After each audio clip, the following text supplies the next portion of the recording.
वाहिगुरु जी का खालसा वाहिगुरु जी की फतेह। दसा पातशाहियां दी हाजरा हजूर जोत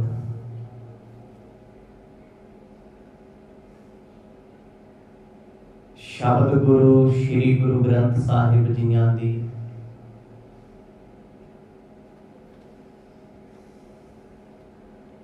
पावन हजूरी विच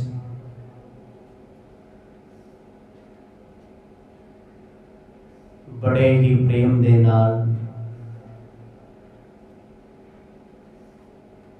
आप जी जुड़ बैठे हो।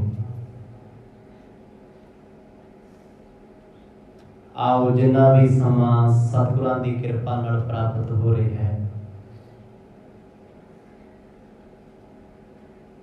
सतसंग के रूप में इनू सफला बनाइए। गुर के इतिहास दे चल रहे पावन प्रवाहां दे विचों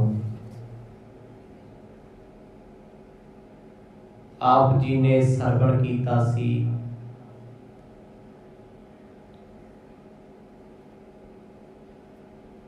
जगत गुरु गुरु नानक साहिब सच्चे पातशाह, जिन्हां दा आगमन राय होए दी तलवंडी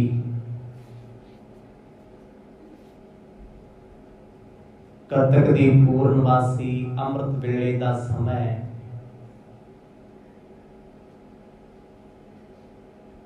अवतार धारण कीता है।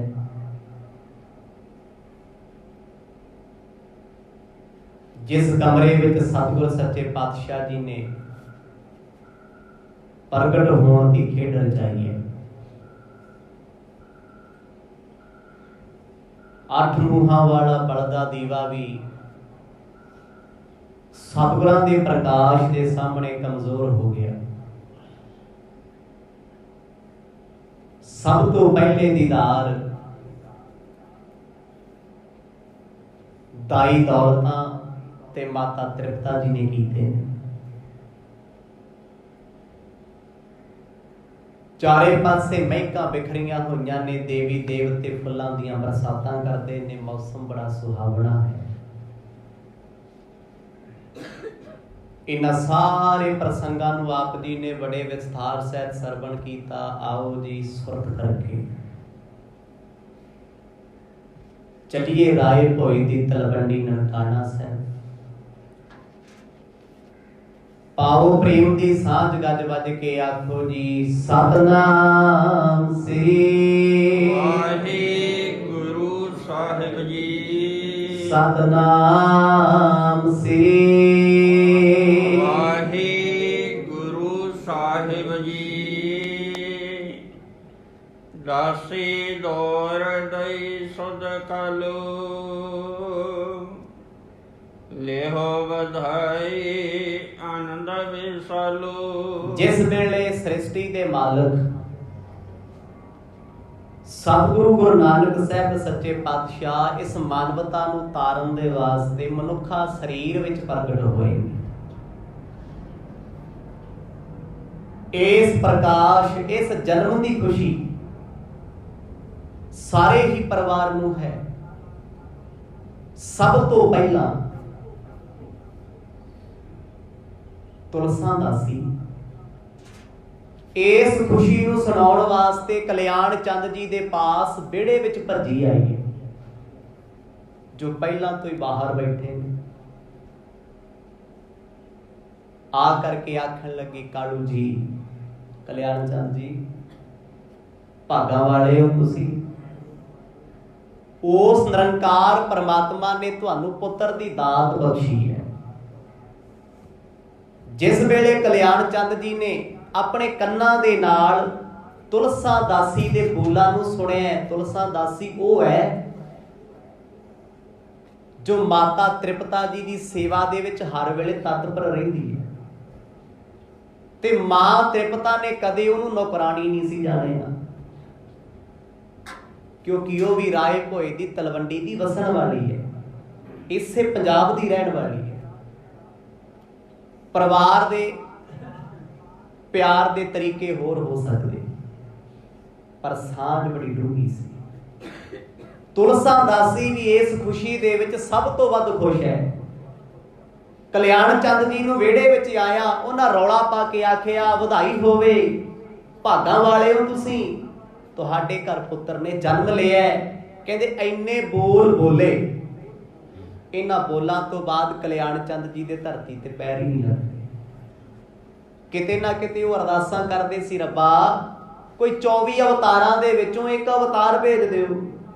ਤਪ ਇੰਨਾ ਸੀ, ਤਪੱਸਿਆ ਇੰਨੀ ਸੀ। ਪਰਮਾਤਮਾ ਨੇ ਸੋਚਿਆ ਕਿਉਂ ਭੇਜੀਏ ਅਵਤਾਰ, ਅਸੀਂ ਖੁਦ ਆਵਾਂਗੇ, ਕਿਉਂਕਿ 24ਵਾਂ ਅਵਤਾਰ ਅਜੇ ਵੀ ਪੈਂਡਿੰਗ ਹੈ।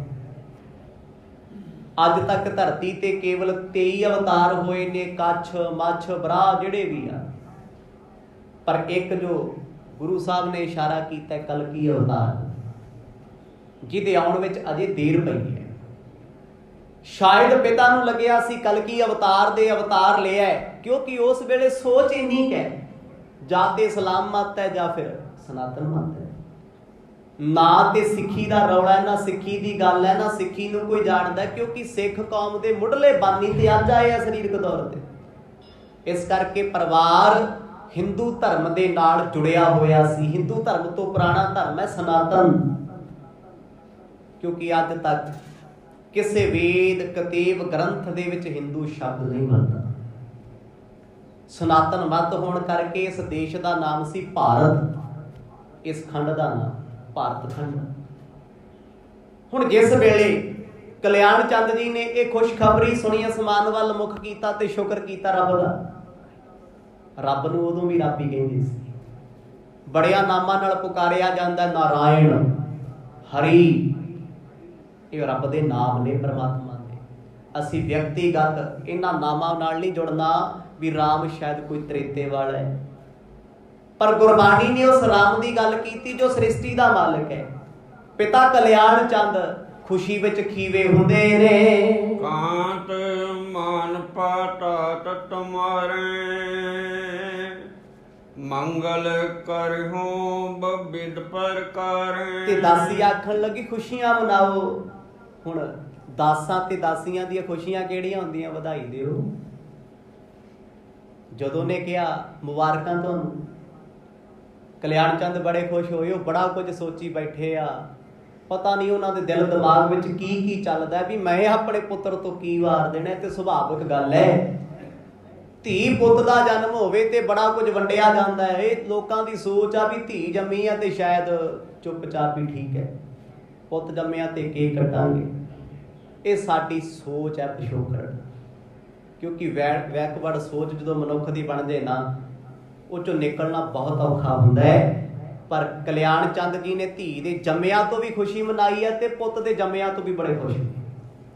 ਹੁਣ ਜਦੋਂ ਪੁੱਤਰ ਦੇ ਜਨਮ ਦੀ ਖੁਸ਼ੀ ਹੋਈ, ਧਰਤੀ ਤੇ ਪੈਰ ਨਹੀਂ ਲੱਗਦੇ, ਇੱਕੋ ਇੱਕ ਇੱਛਾ ਹੈ, ਮੈਂ ਪੁੱਤ ਵੇਖ ਕਦੋਂ ਲਾਵਾਂ, ਦਰਸ਼ਨ ਮੈਨੂੰ ਕਦੋਂ ਹੋ ਜਾਵਣ। ਸੁਤ ਉਪਜਨ ਕੇ ਸੁਣ ਕਰ ਬੈਨਾ, ਮਨ ਹੋ ਜਗਤ ਸੁਖ ਪ੍ਰਾਪਤ ਐਨਾ। ਕਹਿੰਦੇ ਇਹ ਖੁਸ਼ੀ ਆਪਣੇ ਭਰਾ ਛੋਟੇ ਲਾਲ ਚੰਦ ਨੂੰ ਜਾ ਕੇ ਸੁਣਾਈ। ਕਹਿੰਦੇ ਉਹ ਕਰਮਾਂ ਵਾਲਿਆ, ਰੱਬ ਦੀ ਕਿਰਪਾ ਹੋਈ ਹੈ, ਵਿਹੜੇ ਪੁੱਤਰ ਦਾ ਜਨਮ ਹੋਇਆ। ਤੇ ਲਾਲ ਚੰਦ ਹੱਸ ਕੇ ਕਹਿੰਦੇ ਪੁੱਤਰ ਨਹੀਂ, ਮੈਨੂੰ ਲੱਗਦਾ ਰੱਬ ਆਇਆ ਜਿਹੜਾ ਤੂੰ ਇੰਨਾ ਖੁਸ਼ ਹੋਇਆ ਫਿਰਦਾ। ਭਰਾ ਨੇ, ਪਿਆਰ ਹੈ ਭਰਾਵਾਂ ਦਾ। ਅੱਗੇ ਲੋਕਾਂ ਦੇ ਵਿੱਚ ਹਾਸਾ ਮਜ਼ਾਕ ਬਹੁਤ ਜ਼ਿਆਦਾ ਸੀ, ਤੇ ਹੁਣ ਡਿਪਰੈਸ਼ਨ ਦੀ ਕਿਰਪਾ ਬੜੀ ਹੈ। ਹੁਣ ਤੇ ਕੇਵਲ ਹਾਸਾ ਮਜ਼ਾਕ ਸਾਨੂੰ ਸੀਰੀਅਲ 'ਚ ਦੇਖਣਾ ਪੈਂਦਾ ਹੈ, ਆਰਟੀਫਿਸ਼ਲ ਕਾਮੇਡੀ ਵੇਖਣੀ ਪੈਂਦੀ ਵੀ ਕਿਤੇ ਹਾਸਾ ਹੀ ਆ ਜੇ, ਕਿਤੇ ਹਾਸੀ ਪਈਏ। ਪਰ ਉਹ ਨੈਚੁਰਲ ਸੀ, ਸੁਭਾਵਿਕ ਸੀ। ਉਦੋਂ ਕ੍ਰੋਧ ਤੇ ਆਕੜਾਂ ਨਹੀਂ ਸੀ ਹੁੰਦੀਆਂ। ਕਲਿਆਣ ਚੰਦ ਜੀ ਨੇ ਦੱਸਿਆ ਤੇ ਲਾਲ ਚੰਦ ਖੁਸ਼ੀ 'ਚ ਆਪਣੇ ਭਰਾ ਨੂੰ ਜੱਫੀ ਪਾ ਕੇ ਚੁੱਕਦੇ ਆ। ਕਹਿੰਦੇ ਹੁਣ ਤੇ ਫਿਰ ਮੈਂ ਵੀ ਚਾਚਾ ਬਣ ਗਿਆ। ਪਿਆਰ ਸੀ ਦੋਨਾਂ ਦਾ। ਹੁਣ ਇਹਨਾਂ ਦਾ ਰੌਲਾ ਕਹਿੰਦੇ ਨਾਲ ਦੇ ਘਰਾਂ ਵਿੱਚ ਜਾਂਦਾ ਹੈ, ਖੁਸ਼ੀ ਦੀ ਗੱਲ ਹੈ। ਸਭ ਨੇ ਆਪਣੇ ਆਪਣੇ ਘਰਾਂ ਦੇ ਵਿੱਚ ਮਸਾਲਾਂ ਜਗਾਈਆਂ, ਜੋ ਨੇੜੇ ਤੇੜੇ ਸੀ, ਸੁੱਤੇ ਸੀ, ਉਹ ਵੀ ਉੱਠ ਗਏ ਆ। ਪਰ ਉਸ ਵੇਲੇ ਤੁਲਸਾ ਦਾਸੀ ਆਖਣ ਲੱਗੀ ਵਧਾਈਆਂ ਦਿਓ। ਹੁਣ ਕਲਿਆਣ ਚੰਦ ਨੂੰ ਖੁਸ਼ੀ 'ਚ ਸਮਝ ਹੀ ਨਹੀਂ ਆਉਂਦਾ ਵੀ ਮੈਂ ਦਿਆਂਗੀ। ਬਹੁਤੀ ਖੁਸ਼ੀ ਵੀ ਬੰਦੇ ਨੂੰ ਮਾਰ ਲੈਂਦੀ, ਮੱਤ ਤੇ ਕਾਬੂ ਕਰ ਲੈਂਦੀ, ਤੇ ਬਹੁਤਾ ਦੁੱਖ ਵੀ। ਉਦੋਂ ਜਿਹੜਾ ਸਾਡਾ ਮਾਈਂਡ ਹੈ, ਸਾਡਾ ਦਿਮਾਗ ਹੈ, ਬ੍ਰੇਨ ਨੂੰ ਕੰਮ ਕਰਨੋਂ ਹਟ ਜਾਂਦਾ, ਕਿਉਂਕਿ ਖੁਸ਼ੀ ਇੰਨੀ ਹੁੰਦੀ ਉਹਦੀ ਸੈਂਸ ਘਟ ਜਾਂਦੀ ਆਸੇ ਪਾਸੇ। ਕਲਿਆਣ ਚੰਦ ਖੁਸ਼ੀ ਦੇ ਵਿੱਚ ਝੂਮਣ ਲੱਗੇ ਨੇ। ਭਰਾ ਆਪਣੇ ਨੂੰ ਵਧਾਈਆਂ ਦੇ ਕੇ, ਸਭ ਨੂੰ ਵਧਾਈਆਂ ਦਿੰਦੇ, ਮਨ 'ਚ ਇੱਕ ਖਿਆਲ ਆਉਂਦਾ ਹੈ ਵੀ ਛੇਤੀ ਛੇਤੀ ਪੰਡਤ ਜੀ ਨੂੰ ਬੁਲਾ ਲਾਂ, ਕਿਉਂਕਿ ਉਹਨਾਂ ਦੇ ਧਰਮ ਗੁਰੂ ਨੇ ਜੀ, ਉਹਨਾਂ ਦੇ ਧਰਮ ਦੀ ਗੱਲ ਹੈ। ਉਹ ਸਨਾਤਨ ਮਤ ਨਾਲ ਜੁੜੇ, ਹਿੰਦੂ ਧਰਮ ਤੋਂ ਪ੍ਰਭਾਵਿਤ ਨੇ, ਤੇ ਸਨਾਤਨ ਮਤ ਵਿੱਚ ਅੱਜ ਵੀ ਬੱਚਾ ਜੰਮੇ ਲੋਕੀ ਪੰਡਤ ਨੂੰ ਬੁਲਾਉਂਦੇ। ਇਸਲਾਮ ਦੇ ਵਿੱਚ ਮੌਲਵੀ ਆਉਂਦੇ ਆ, ਤੇ ਸਿੱਖਾਂ ਵਿੱਚ ਮਾਫ ਕਰਿਓ ਗੁਰਦੁਆਰੇ ਵੀ ਉਦੋਂ ਜਾਈਦਾ ਜਦੋਂ 7ਵਾਂ 8ਵਾਂ ਦਿਨ ਹੋ ਜੇ। ਸਤਿਨਾਮ। ਸਾਡੀ ਤੇ ਵਾਹਵਾ ਚੜ੍ਹਦੀ ਗੱਲ ਹੈ, ਵਾਹਵਾ ਹੀ ਰੌਲਾ ਸਾਡੇ ਲੋਕਾਂ ਦਾ। ਚਲੋ ਜਿਨ੍ਹਾਂ ਤੇ ਗੁਰੂ ਦੀ ਕਿਰਪਾ ਨਾ ਉੱਤੇ ਸਭ ਤੋਂ ਪਹਿਲਾਂ ਸ੍ਰੀ ਸਾਹਿਬ ਦੇ ਨਾਲ ਗੁੜਤੀ ਦਿੰਦੇ ਆ। ਗੁੜਤੀ ਬਹੁਤ ਵੱਡੀ ਚੀਜ਼ ਹੈ। ਪਿਤਾ ਜੀ ਸੋਚਦੇ ਆ ਮੈਂ ਪੰਡਤ ਜੀ ਕੋਲ ਗੁੜਤੀ ਦਵਾ ਦਿਆਂ, ਮੇਰਾ ਪੁੱਤ ਸਿਆਣਾ ਹੋਊ, ਸਮਝਦਾਰ ਹੋਊ। ਕਹਿੰਦੇ ਜਦੋਂ ਮਰਗ ਦਾ ਅਵਤਾਰ ਹੋਇਆ, ਪਿਤਾ ਤੇ ਮੋਹ ਦਾ ਜਾਲ ਉਹਦੀ ਪੈ ਗਿਆ। ਮੋਹ ਦਾ ਹੀ ਜਾਲ ਹੈ ਇਹ। ਮਨ ਹੀ ਮਨ ਸੋਚਦੇ ਆ, ਫੁਰਨੇ ਬਣਾਉਂਦੇ ਆ ਵੀ ਜਦੋਂ ਵੱਡਾ ਹੋਊਗਾ ਨਾ ਮੈਂ ਪਟਵਾਰੀ ਲਾ ਦੂੰ। ਪਹਿਲੇ ਦਿਨ ਹੀ ਹਜੇ ਪੁੱਤ ਨਹੀਂ ਵੇਖਿਆ, ਅੰਦਰ ਖਿਆਲਾਂ ਦੇ ਦੀਪ ਜਗਦੇ ਆ, ਸਬਜ ਪਲਾਓ ਬਣਦੇ ਹਨ। ਜਨਮ ਰੰਕ ਜਿਉ ਸਦਨ ਸੰਤਾਨਾ, ਆਣ ਲੱਗਿਓ ਤਿਉ ਔਰ ਹਰ ਖਾਨਾ। ਖੁਸ਼ੀ ਇੰਨੀ ਜ਼ਿਆਦਾ ਸੀ, ਸਮਝ ਨਹੀਂ ਆਉਂਦੀ ਮੈਂ ਜਾ ਕੇ ਰਾਤ ਨੂੰ ਕਿਹਨੂੰ ਠਾਇਆ ਵਾ, ਕਿਹਨੂੰ ਦੱਸਿਆ ਵਾ, ਕਿਉਂਕਿ ਬੜੇ ਸਾਧੂ ਆ ਕੇ ਕਹਿੰਦੇ ਸੀ ਤੇਰੇ ਘਰੇ ਕੋਈ ਰੱਬੀ ਅਵਤਾਰ ਆਊਗਾ। ਖੁਸ਼ੀ ਤੇ ਇਸ ਗੱਲ ਦੀ ਹੈ ਵੀ ਜੇ ਮੇਰੇ ਘਰ ਰੱਬੀ ਅਵਤਾਰ ਆ ਗਿਆ ਤੇ ਮੇਰਾ ਤੇ ਬੜਾ ਮਾਣ ਸਨਮਾਨ ਹੋਊ। ਕੁਦਰਤੀ ਖਿਆਲ ਹੈ ਇੱਕ, ਪਰ ਇਹ ਖੇਡਾਂ ਗੁਰੂ ਨਾਨਕ ਸਾਹਿਬ ਦੀਆਂ ਵਰਤਾਈਆਂ ਹੋਈਆਂ ਆਪਣੀਆਂ ਹੀ। ਕਹਿੰਦੇ ਪਿਤਾ ਦੀ ਖੁਸ਼ੀ ਬਹੁਤ ਜ਼ਿਆਦਾ ਸੀ, ਚਾਚਾ ਜੀ ਬੜੇ ਖੁਸ਼ ਹਨ, ਤੇ ਪਰਿਵਾਰ ਵਿੱਚੋਂ ਦਾਦਾ ਸ਼ਿਵਰਾਮ ਗੁਰੂ ਨਾਨਕ ਸਾਹਿਬ ਦੇ, ਦਾਦੀ ਬਨਾਰਸੀ ਸਰੀਰ ਕਰਕੇ ਮੌਜੂਦ ਸਨ ਜਿੱਦਣ ਮਰਗ ਸੱਚੇ ਪਾਤਸ਼ਾਹ ਨੇ ਅਵਤਾਰ ਲਿਆ। ਪੂਰਾ ਪਰਿਵਾਰ ਸੀ, ਬਸ ਇੱਕ ਪੜਦਾਦਾ ਜੀ ਨਹੀਂ, ਰਾਮ ਨਾਰਾਇਣ, ਉਹ ਚੱਲ ਵਸੇ ਦੁਨੀਆ। ਸਾਰਾ ਹੀ ਪਰਿਵਾਰ ਰਾਤ ਭਰ ਵਿਹੜੇ ਦੇ ਵਿੱਚ ਬੈਠਾ ਅੱਗ ਸੇਕਦਾ ਏ। ਜਸ ਪਦ ਜਾਏ ਕੀਨ ਇਸ਼ਨਾਨਾ,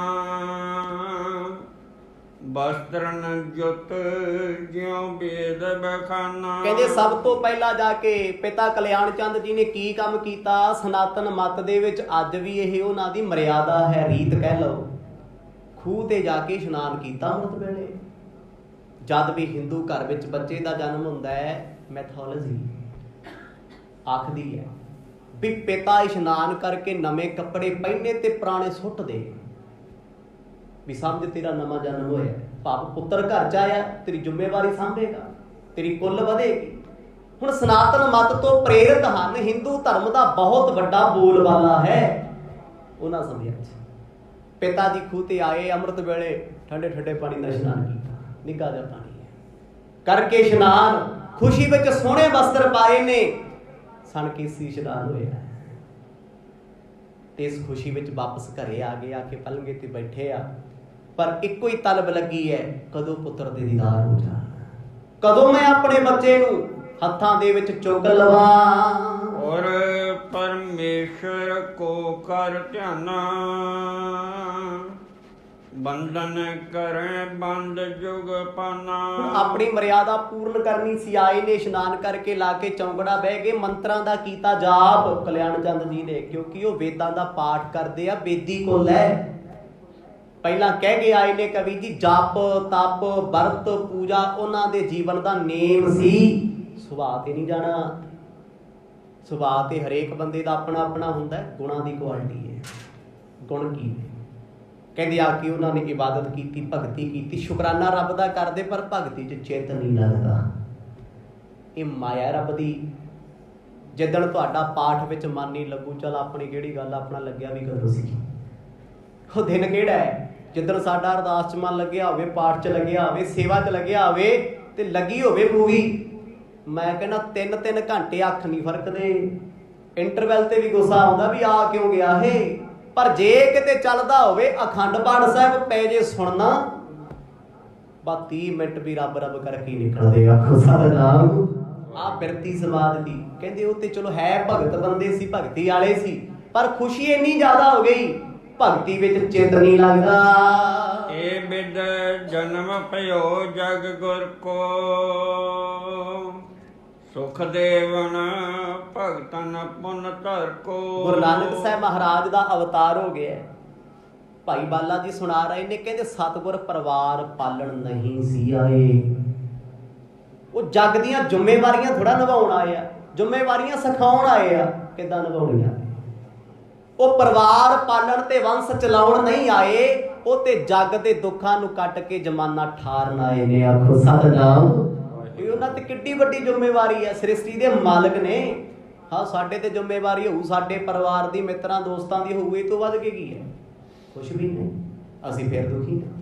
ਪਰ ਗੁਰੂ ਨਾਨਕ ਸਾਹਿਬ ਸੱਚੇ ਪਾਤਸ਼ਾਹ ਜੀ ਦਾ ਕਹਿੰਦੇ ਆਉਣਾ ਹੋਇਆ ਸਮੁੱਚੀ ਮਾਨਵਤਾ ਨੂੰ ਸੁੱਖ ਦੇਣ ਲਈ, ਸਾਰੀ ਲੁਕਾਈ ਦੇ ਦੁੱਖਾਂ ਨੂੰ ਹਰਨ ਵਾਸਤੇ। ਪਰਮੇਸ਼ਰ ਕਤਕ ਦੀ ਪੂਰਨਮਾਸ਼ੀ ਆਪ ਧਰਤੀ ਤੇ ਹਾਜ਼ਰ ਹੋਏ ਨੇ। ਆਗੇ ਜਿਉ ਜਿਉ ਭਇਓ ਸ਼ਾਹੋ, ਸੁਣੋ ਕਥਾ ਭਵ ਬੜ ਉਜਦਾ ਹੋ। ਤੇ ਭਾਈ ਬਾਲਾ ਜੀ ਕਹਿੰਦੇ ਸਤਿਗੁਰੂ ਗੁਰੂ ਅੰਗਦ ਦੇ ਪਾਤਸ਼ਾਹ ਜੀਓ, ਧਰਤੀ ਪੁਕਾਰਾਂ ਕਰਦੀ ਸੀ, ਕਲਮਲ ਹੋਈ ਮੇਦਨੀ, ਅਰਦਾਸ ਕਰੇ ਲਿਵ ਲਾਏ। ਤੇ ਜਦੋਂ ਲਿਵ ਲਾ ਕੇ ਅਰਦਾਸ ਕੀਤੀ ਤੇ ਅਰਦਾਸ ਸੁਣੀ ਪੁਕਾਰ ਦਾ ਤਾਰ ਪ੍ਰਭ ਗੁਰੂ ਨਾਨਕ ਜਗ ਮਾਹੇ ਪਠਾਇਆ। ਗੁਰੂ ਨਾਨਕ ਸਾਹਿਬ ਨੂੰ ਭੇਜਿਆ, ਨਾਲੇ ਕਹਿੰਦੇ ਰੱਬ ਹੈ, ਪਰਮਾਤਮਾ ਹੈ, ਫਿਰ ਭੇਜਣ ਵਾਲਾ ਕੌਣ ਹੈ? ਇਹਦੇ ਭੇਦ ਆਪ ਜੀ ਨੇ ਪਿੱਛੇ ਸਰਵਣ ਕੀਤੇ ਸੀ। ਨਿਰਗੁਣ ਸਰੂਪ ਨੇ ਸਰਗੁਣ ਰੂਪ ਨੂੰ ਧਰਤੀ ਤੇ ਭੇਜਿਆ। ਕੌਣ ਆ ਉਹ? ਅਕਾਲ ਪੁਰਖ ਹੋਰ ਤੇ ਭੇਜਣ ਵਾਲਾ ਤੇ ਆਉਣ ਵਾਲਾ ਹੋਰ ਹੈ? ਨਹੀਂ, ਆਪ ਨਾਰਾਇਣ ਕਲਾਧਾਰ, ਜਗ ਮੈਂ ਪਰਵਰਿਓ। ਸੰਸਾਰ ਨੂੰ ਪਾਪਾਂ ਪੁੰਨਾਂ ਤੋਂ ਹਟਾ ਕੇ ਭਗਤੀ ਵਾਲੇ ਪਾਸੇ ਲਾਉਣ ਵਾਲੇ ਨਾ ਨਿਰੰਕਾਰ ਪਰਮੇਸ਼ਰ ਆਪ ਆਏ ਨੇ। ਸਿੱਖ ਧਰਮ ਨੂੰ ਇਹ ਨਹੀਂ ਸਿਖਾਇਆ ਤੂੰ ਪੁੰਨ ਇਕੱਠੇ ਕਰ, ਤੂੰ ਪਾਪਾਂ ਤੋਂ ਬਚ। ਸਾਡਾ ਇਹ ਰਾਹ ਨਹੀਂ ਹੈ, ਸਾਡਾ ਇਹ ਮਾਰਗ ਨਹੀਂ। ਉਹ ਅਲੱਗ ਗੱਲ ਹੈ, ਸਾਡੇ 'ਚ ਮੈਥੋਲੋਜੀ ਬੜੀ ਚੱਲ ਰਹੀ ਹੈ। ਅਸੀਂ ਪਾਪਾਂ ਪੁੰਨਾਂ ਦੇ ਰੌਲਿਆਂ 'ਚ ਫਿਰੀ ਜਾਂਦੇ, ਆਹ ਕਰਾਂਗੇ ਪਾਪ ਹੋ ਜੂ, ਆਹ ਕਰਾਂਗੇ ਪੁੰਨ ਹੋ ਜੂ। ਕੀ ਇਹ ਕਰਨੀ ਨਹੀਂ ਚਾਹੀਦੀ? ਨਹੀਂ, ਅਸੀਂ ਉੱਪਰ ਆਏ ਨਾ। ਸਿਮਰਤ ਸ਼ਾਸਤਰ ਪੁੰਨ ਪਾਪ ਵਿਚਾਰ ਦੇ, ਤਤੈ ਸਾਰ ਨਾ ਜਾਣੀ। ਗੁਰੂ ਅਮਰਦਾਸ ਪਾਤਸ਼ਾਹ ਨਿਤ ਆਨੰਦ ਸਾਹਿਬ ਦੇ ਵਿੱਚ ਸਮਝਾਉਂਦੇ ਆ, ਕਹਿੰਦੇ ਵੇਦਾਂ ਦੀ ਵਿਚਾਰ ਹੈ ਪਾਪ ਪੁੰਨ, ਤੇ ਸਿੱਖ ਨੇ ਇਹ ਨਹੀਂ ਵੀ ਹੁਣ ਪਾਪ ਕਰਨੇ ਆ। ਨਹੀਂ, ਸਿੱਖ ਇਹਨਾਂ ਤੋਂ ਉੱਚਾ ਹੈ। ਜਿਹੜਾ ਪਾਪ ਪੁੰਨ ਵਾਲਾ ਹੈ ਉਹਦੀ ਪਹੁੰਚ ਸਵਰਗਾਂ ਤੱਕ ਹੈ, ਤੇ ਰੱਬ ਦੇ ਪਿਆਰਿਆਂ ਦੀ ਪਹੁੰਚ ਨਿਰੰਕਾਰ ਦੇ ਦੇਸ਼ ਸੱਚਖੰਡ ਦੀ ਹੈ। ਉਹ ਥੋੜਾ ਇਹਨਾਂ ਚੀਜ਼ਾਂ 'ਚ ਵੜਦੇ, ਉੱਚੀ ਮੱਤ ਕਰਕੇ। ਹੁਣ ਪਾਪਾਂ ਵਾਲਾ ਤੇ ਤੁਹਾਨੂੰ ਇਹ ਕਹੂਗਾ ਇੱਦਾਂ ਕਰ, ਫਲਾਣੇ ਦਾ ਨੁਕਸਾਨ ਕਰਕੇ ਤੂੰ ਚਲੀਸਾ ਕੱਟ ਲਈ, ਤੇਰਾ ਪੁੰਨ ਵੱਧ ਜੂਗਾ। ਇਹ ਤੇ ਫਿਰ ਬੈਲੈਂਸ ਘਟਦਾ ਵੱਧਦਾ ਹੈ ਨਾ। ਰੱਬ ਦੇ ਪਿਆਰੇ ਇਹਨਾਂ ਚੀਜ਼ਾਂ 'ਚੋਂ ਉੱਚੇ ਨੇ। ਗੁਰੂ ਨਾਨਕ ਸਾਹਿਬ ਮਹਾਰਾਜ ਧਰਤੀ ਦੇ ਪਾਪਾਂ ਪੁੰਨਾਂ ਦੇ ਵਿੱਚੋਂ ਲੋਕਾਂ ਨੂੰ ਕੱਢਣ ਆਏ ਆ, ਕਿਉਂਕਿ ਬੜੇ ਲੋਕ ਸੀ ਜੀ ਪਾਪ ਕਰਕੇ ਪੁੰਨ ਕਮਾਉਂਦੇ ਸੀ, ਅੱਜ ਵੀ ਕਮਾਉਂਦੇ ਆ। ਗਰੀਬਾਂ ਦਾ ਗਲ ਵੱਢ ਕੇ 2 ਨੰਬਰ ਦੀਆਂ ਕਮਾਈਆਂ ਇਕੱਠੀਆਂ ਕਰਕੇ ਬੰਦਾ ਕਹਿੰਦਾ ਸੜਕ ਤੇ ਲੰਗਰ ਲਾ ਲਓ, 100-200 ਬੰਦਾ ਖਾ ਜੂ, ਸਾਡਾ ਤਾਂ ਸੰਬੰਧ ਨਿਕਲ ਜੂ, ਪੁੰਨ ਹੋ ਜੂ।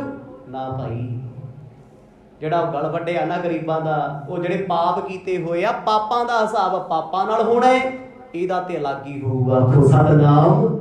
ਅਸੀਂ ਕੋਸ਼ਿਸ਼ ਕਰਦੇ ਹਾਂ ਆਪ ਵੀ ਫਲਾਣਾ ਪਾਪ ਮੇਟਣ ਵਾਸਤੇ ਮੈਂ ਪੁੰਨ ਕਰ ਲਾਂ, ਆਹ ਹਟਾਉਣ ਵਾਸਤੇ ਮੈਂ ਆਹ ਕਰ ਲਾਂ। ਗੁਰੂ ਸਾਹਿਬ ਕਹਿੰਦੇ ਨਹੀਂ, ਰੱਬ ਦਾ ਨਾਮ ਜਪ, ਨਾਮ ਦੇ ਵਿੱਚ ਇੰਨੀ ਤਾਕਤ ਕਰਾਮਾਤ ਹੈ, ਉਹ ਤੇਰੇ ਪਾਪਾਂ ਪੁੰਨਾਂ ਤੋਂ ਤੈਨੂੰ ਉੱਚਾ ਚੱਕ ਦੇਗਾ। ਇਹ ਚੀਜ਼ਾਂ ਤੇਰੇ ਲਈ ਕੱਖ ਵੀ ਨਹੀਂ। ਗੁਰੂ ਨਾਨਕ ਸਾਹਿਬ ਸੱਚੇ ਪਾਤਸ਼ਾਹ ਪਾਪਾਂ ਤੇ ਪੁੰਨਾਂ ਨੂੰ ਕੱਟਣ ਵਾਸਤੇ ਇਸ ਧਰਤੀ ਤੇ ਆਏ ਨੇ। ਕਬਿੱਤ ਅੰਧ ਜੋ ਬਦਰ ਪਿੰਗ, ਨਗਨ ਮਿਰਤਕ ਛੰਦ। ਇਹਨਾਂ ਪ੍ਰਸੰਗਾਂ ਨੂੰ ਗੁਰੂ ਨਾਨਕ ਸਾਹਿਬ ਜੀ ਦੇ ਅਵਤਾਰ ਦੀ ਕਥਾ ਕਵੀ ਜੀ ਨੇ ਸੁਣਾ ਦਿੱਤੀ ਹੈ। ਪਹਿਲਾਂ ਕੀ ਸੁਣਾਇਆ ਸੀ?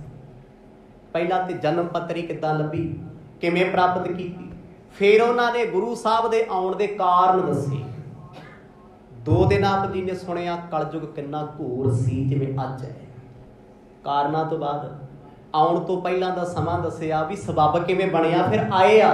ਤੇ ਹੁਣ ਕਵੀ ਅਗਲਾ ਪ੍ਰਸੰਗ ਆਰੰਭ ਕਰਦੇ ਹੋਏ ਸੰਗਤ ਸਨਮੁਖ ਰੱਬ ਗੁਰੂ ਨਾਨਕ ਸਾਹਿਬ ਅੱਗੇ ਅਰਦਾਸ ਕਰਦੇ, ਕਹਿੰਦੇ ਮਹਾਰਾਜ ਬੇਸ਼ੱਕ ਜ਼ਮਾਨਾ ਮੈਨੂੰ ਕਵੀ ਕਹਿੰਦਾ, ਪਰ ਮੈਨੂੰ ਕਵਿਤਾ ਦੇ ਗੁਣ ਨਹੀਂ ਆਉਂਦੇ।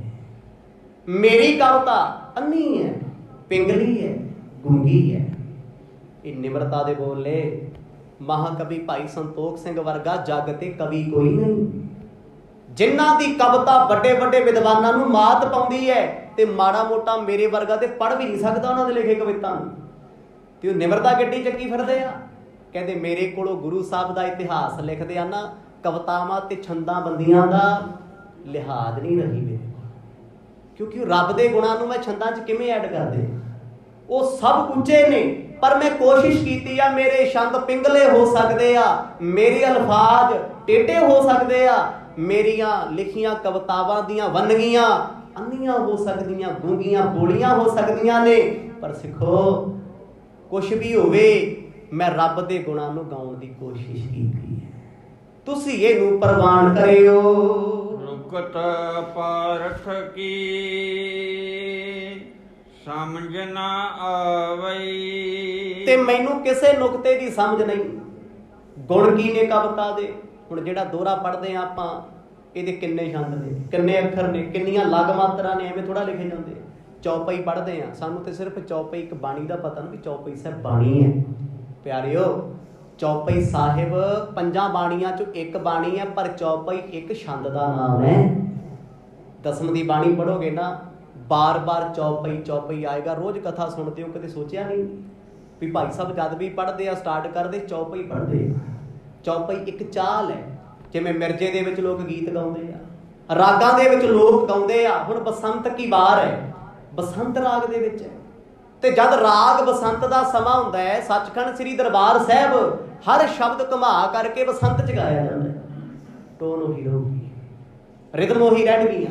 ਇੱਥੇ ਕਵੀ ਜੀ ਬੜੇ ਪਿਆਰ ਅਦਬ ਵਿੱਚ ਲਿਖਦੇ ਆ, ਕਹਿੰਦੇ ਮੇਰੇ ਕੋਲ ਕੋਈ ਵੰਨਗੀ ਨਹੀਂ ਹੈ, ਮੇਰੇ ਕੋਲ ਕੋਈ ਗਿਆਨ ਨਹੀਂ, ਮੈਂ ਤੇ ਬਸ ਜਿਵੇਂ ਸੀ ਜੱਟੂ ਸੌਦਾ, ਕਹਿੰਦੇ ਚੌਪਈ ਲਿਖਤੀ, ਦੋਹਰੇ ਲਿਖਤੇ, ਪਰ ਲਿਖੇ ਪਿਆਰ ਚ। ਪ੍ਰੇਮ ਬਹੁਤ ਵੱਡੀ ਚੀਜ਼ ਹੈ, ਪਰ ਇਹ ਵੀ ਨਹੀਂ ਕਿਹਾ ਜਾ ਸਕਦਾ। ਬੜੀ ਵਾਰ ਕਾਨਫਰੰਸਾਂ ਹੋਈਆਂ, ਸੈਮੀਨਾਰ ਹੋਏ ਕਵੀਆਂ ਦੇ, ਜਦ ਕਵੀ ਭਾਈ ਸੰਤੋਖ ਸਿੰਘ ਦੇ ਛੰਦ ਪੜ੍ਹੇ ਜਾਂਦੇ ਆ, ਉਹ ਰੋ ਪੈਂਦੇ ਆ। ਕਹਿੰਦੇ ਐਡਾ ਵੱਡਾ ਸੁਲਝਿਆ ਕਵੀ ਜੱਗ ਤੇ ਅਸੀਂ ਨਹੀਂ ਵੇਖਿਆ, ਜਿਹਨੇ ਸਭ ਕੁਝ ਲਿਖਿਆ। ਉਹ ਲਿਖਾਉਂਦੇ ਕਿਵੇਂ ਸੀ? ਨੇਤਰ ਬੰਦ ਕਰਕੇ ਚੌਂਕੜਾ ਲਾ ਕੇ ਬੋਲਦੇ ਰਹਿੰਦੇ ਆ, ਲਿਖਣ ਵਾਲੇ ਲਿਖੀ ਜਾਂਦੇ ਆ।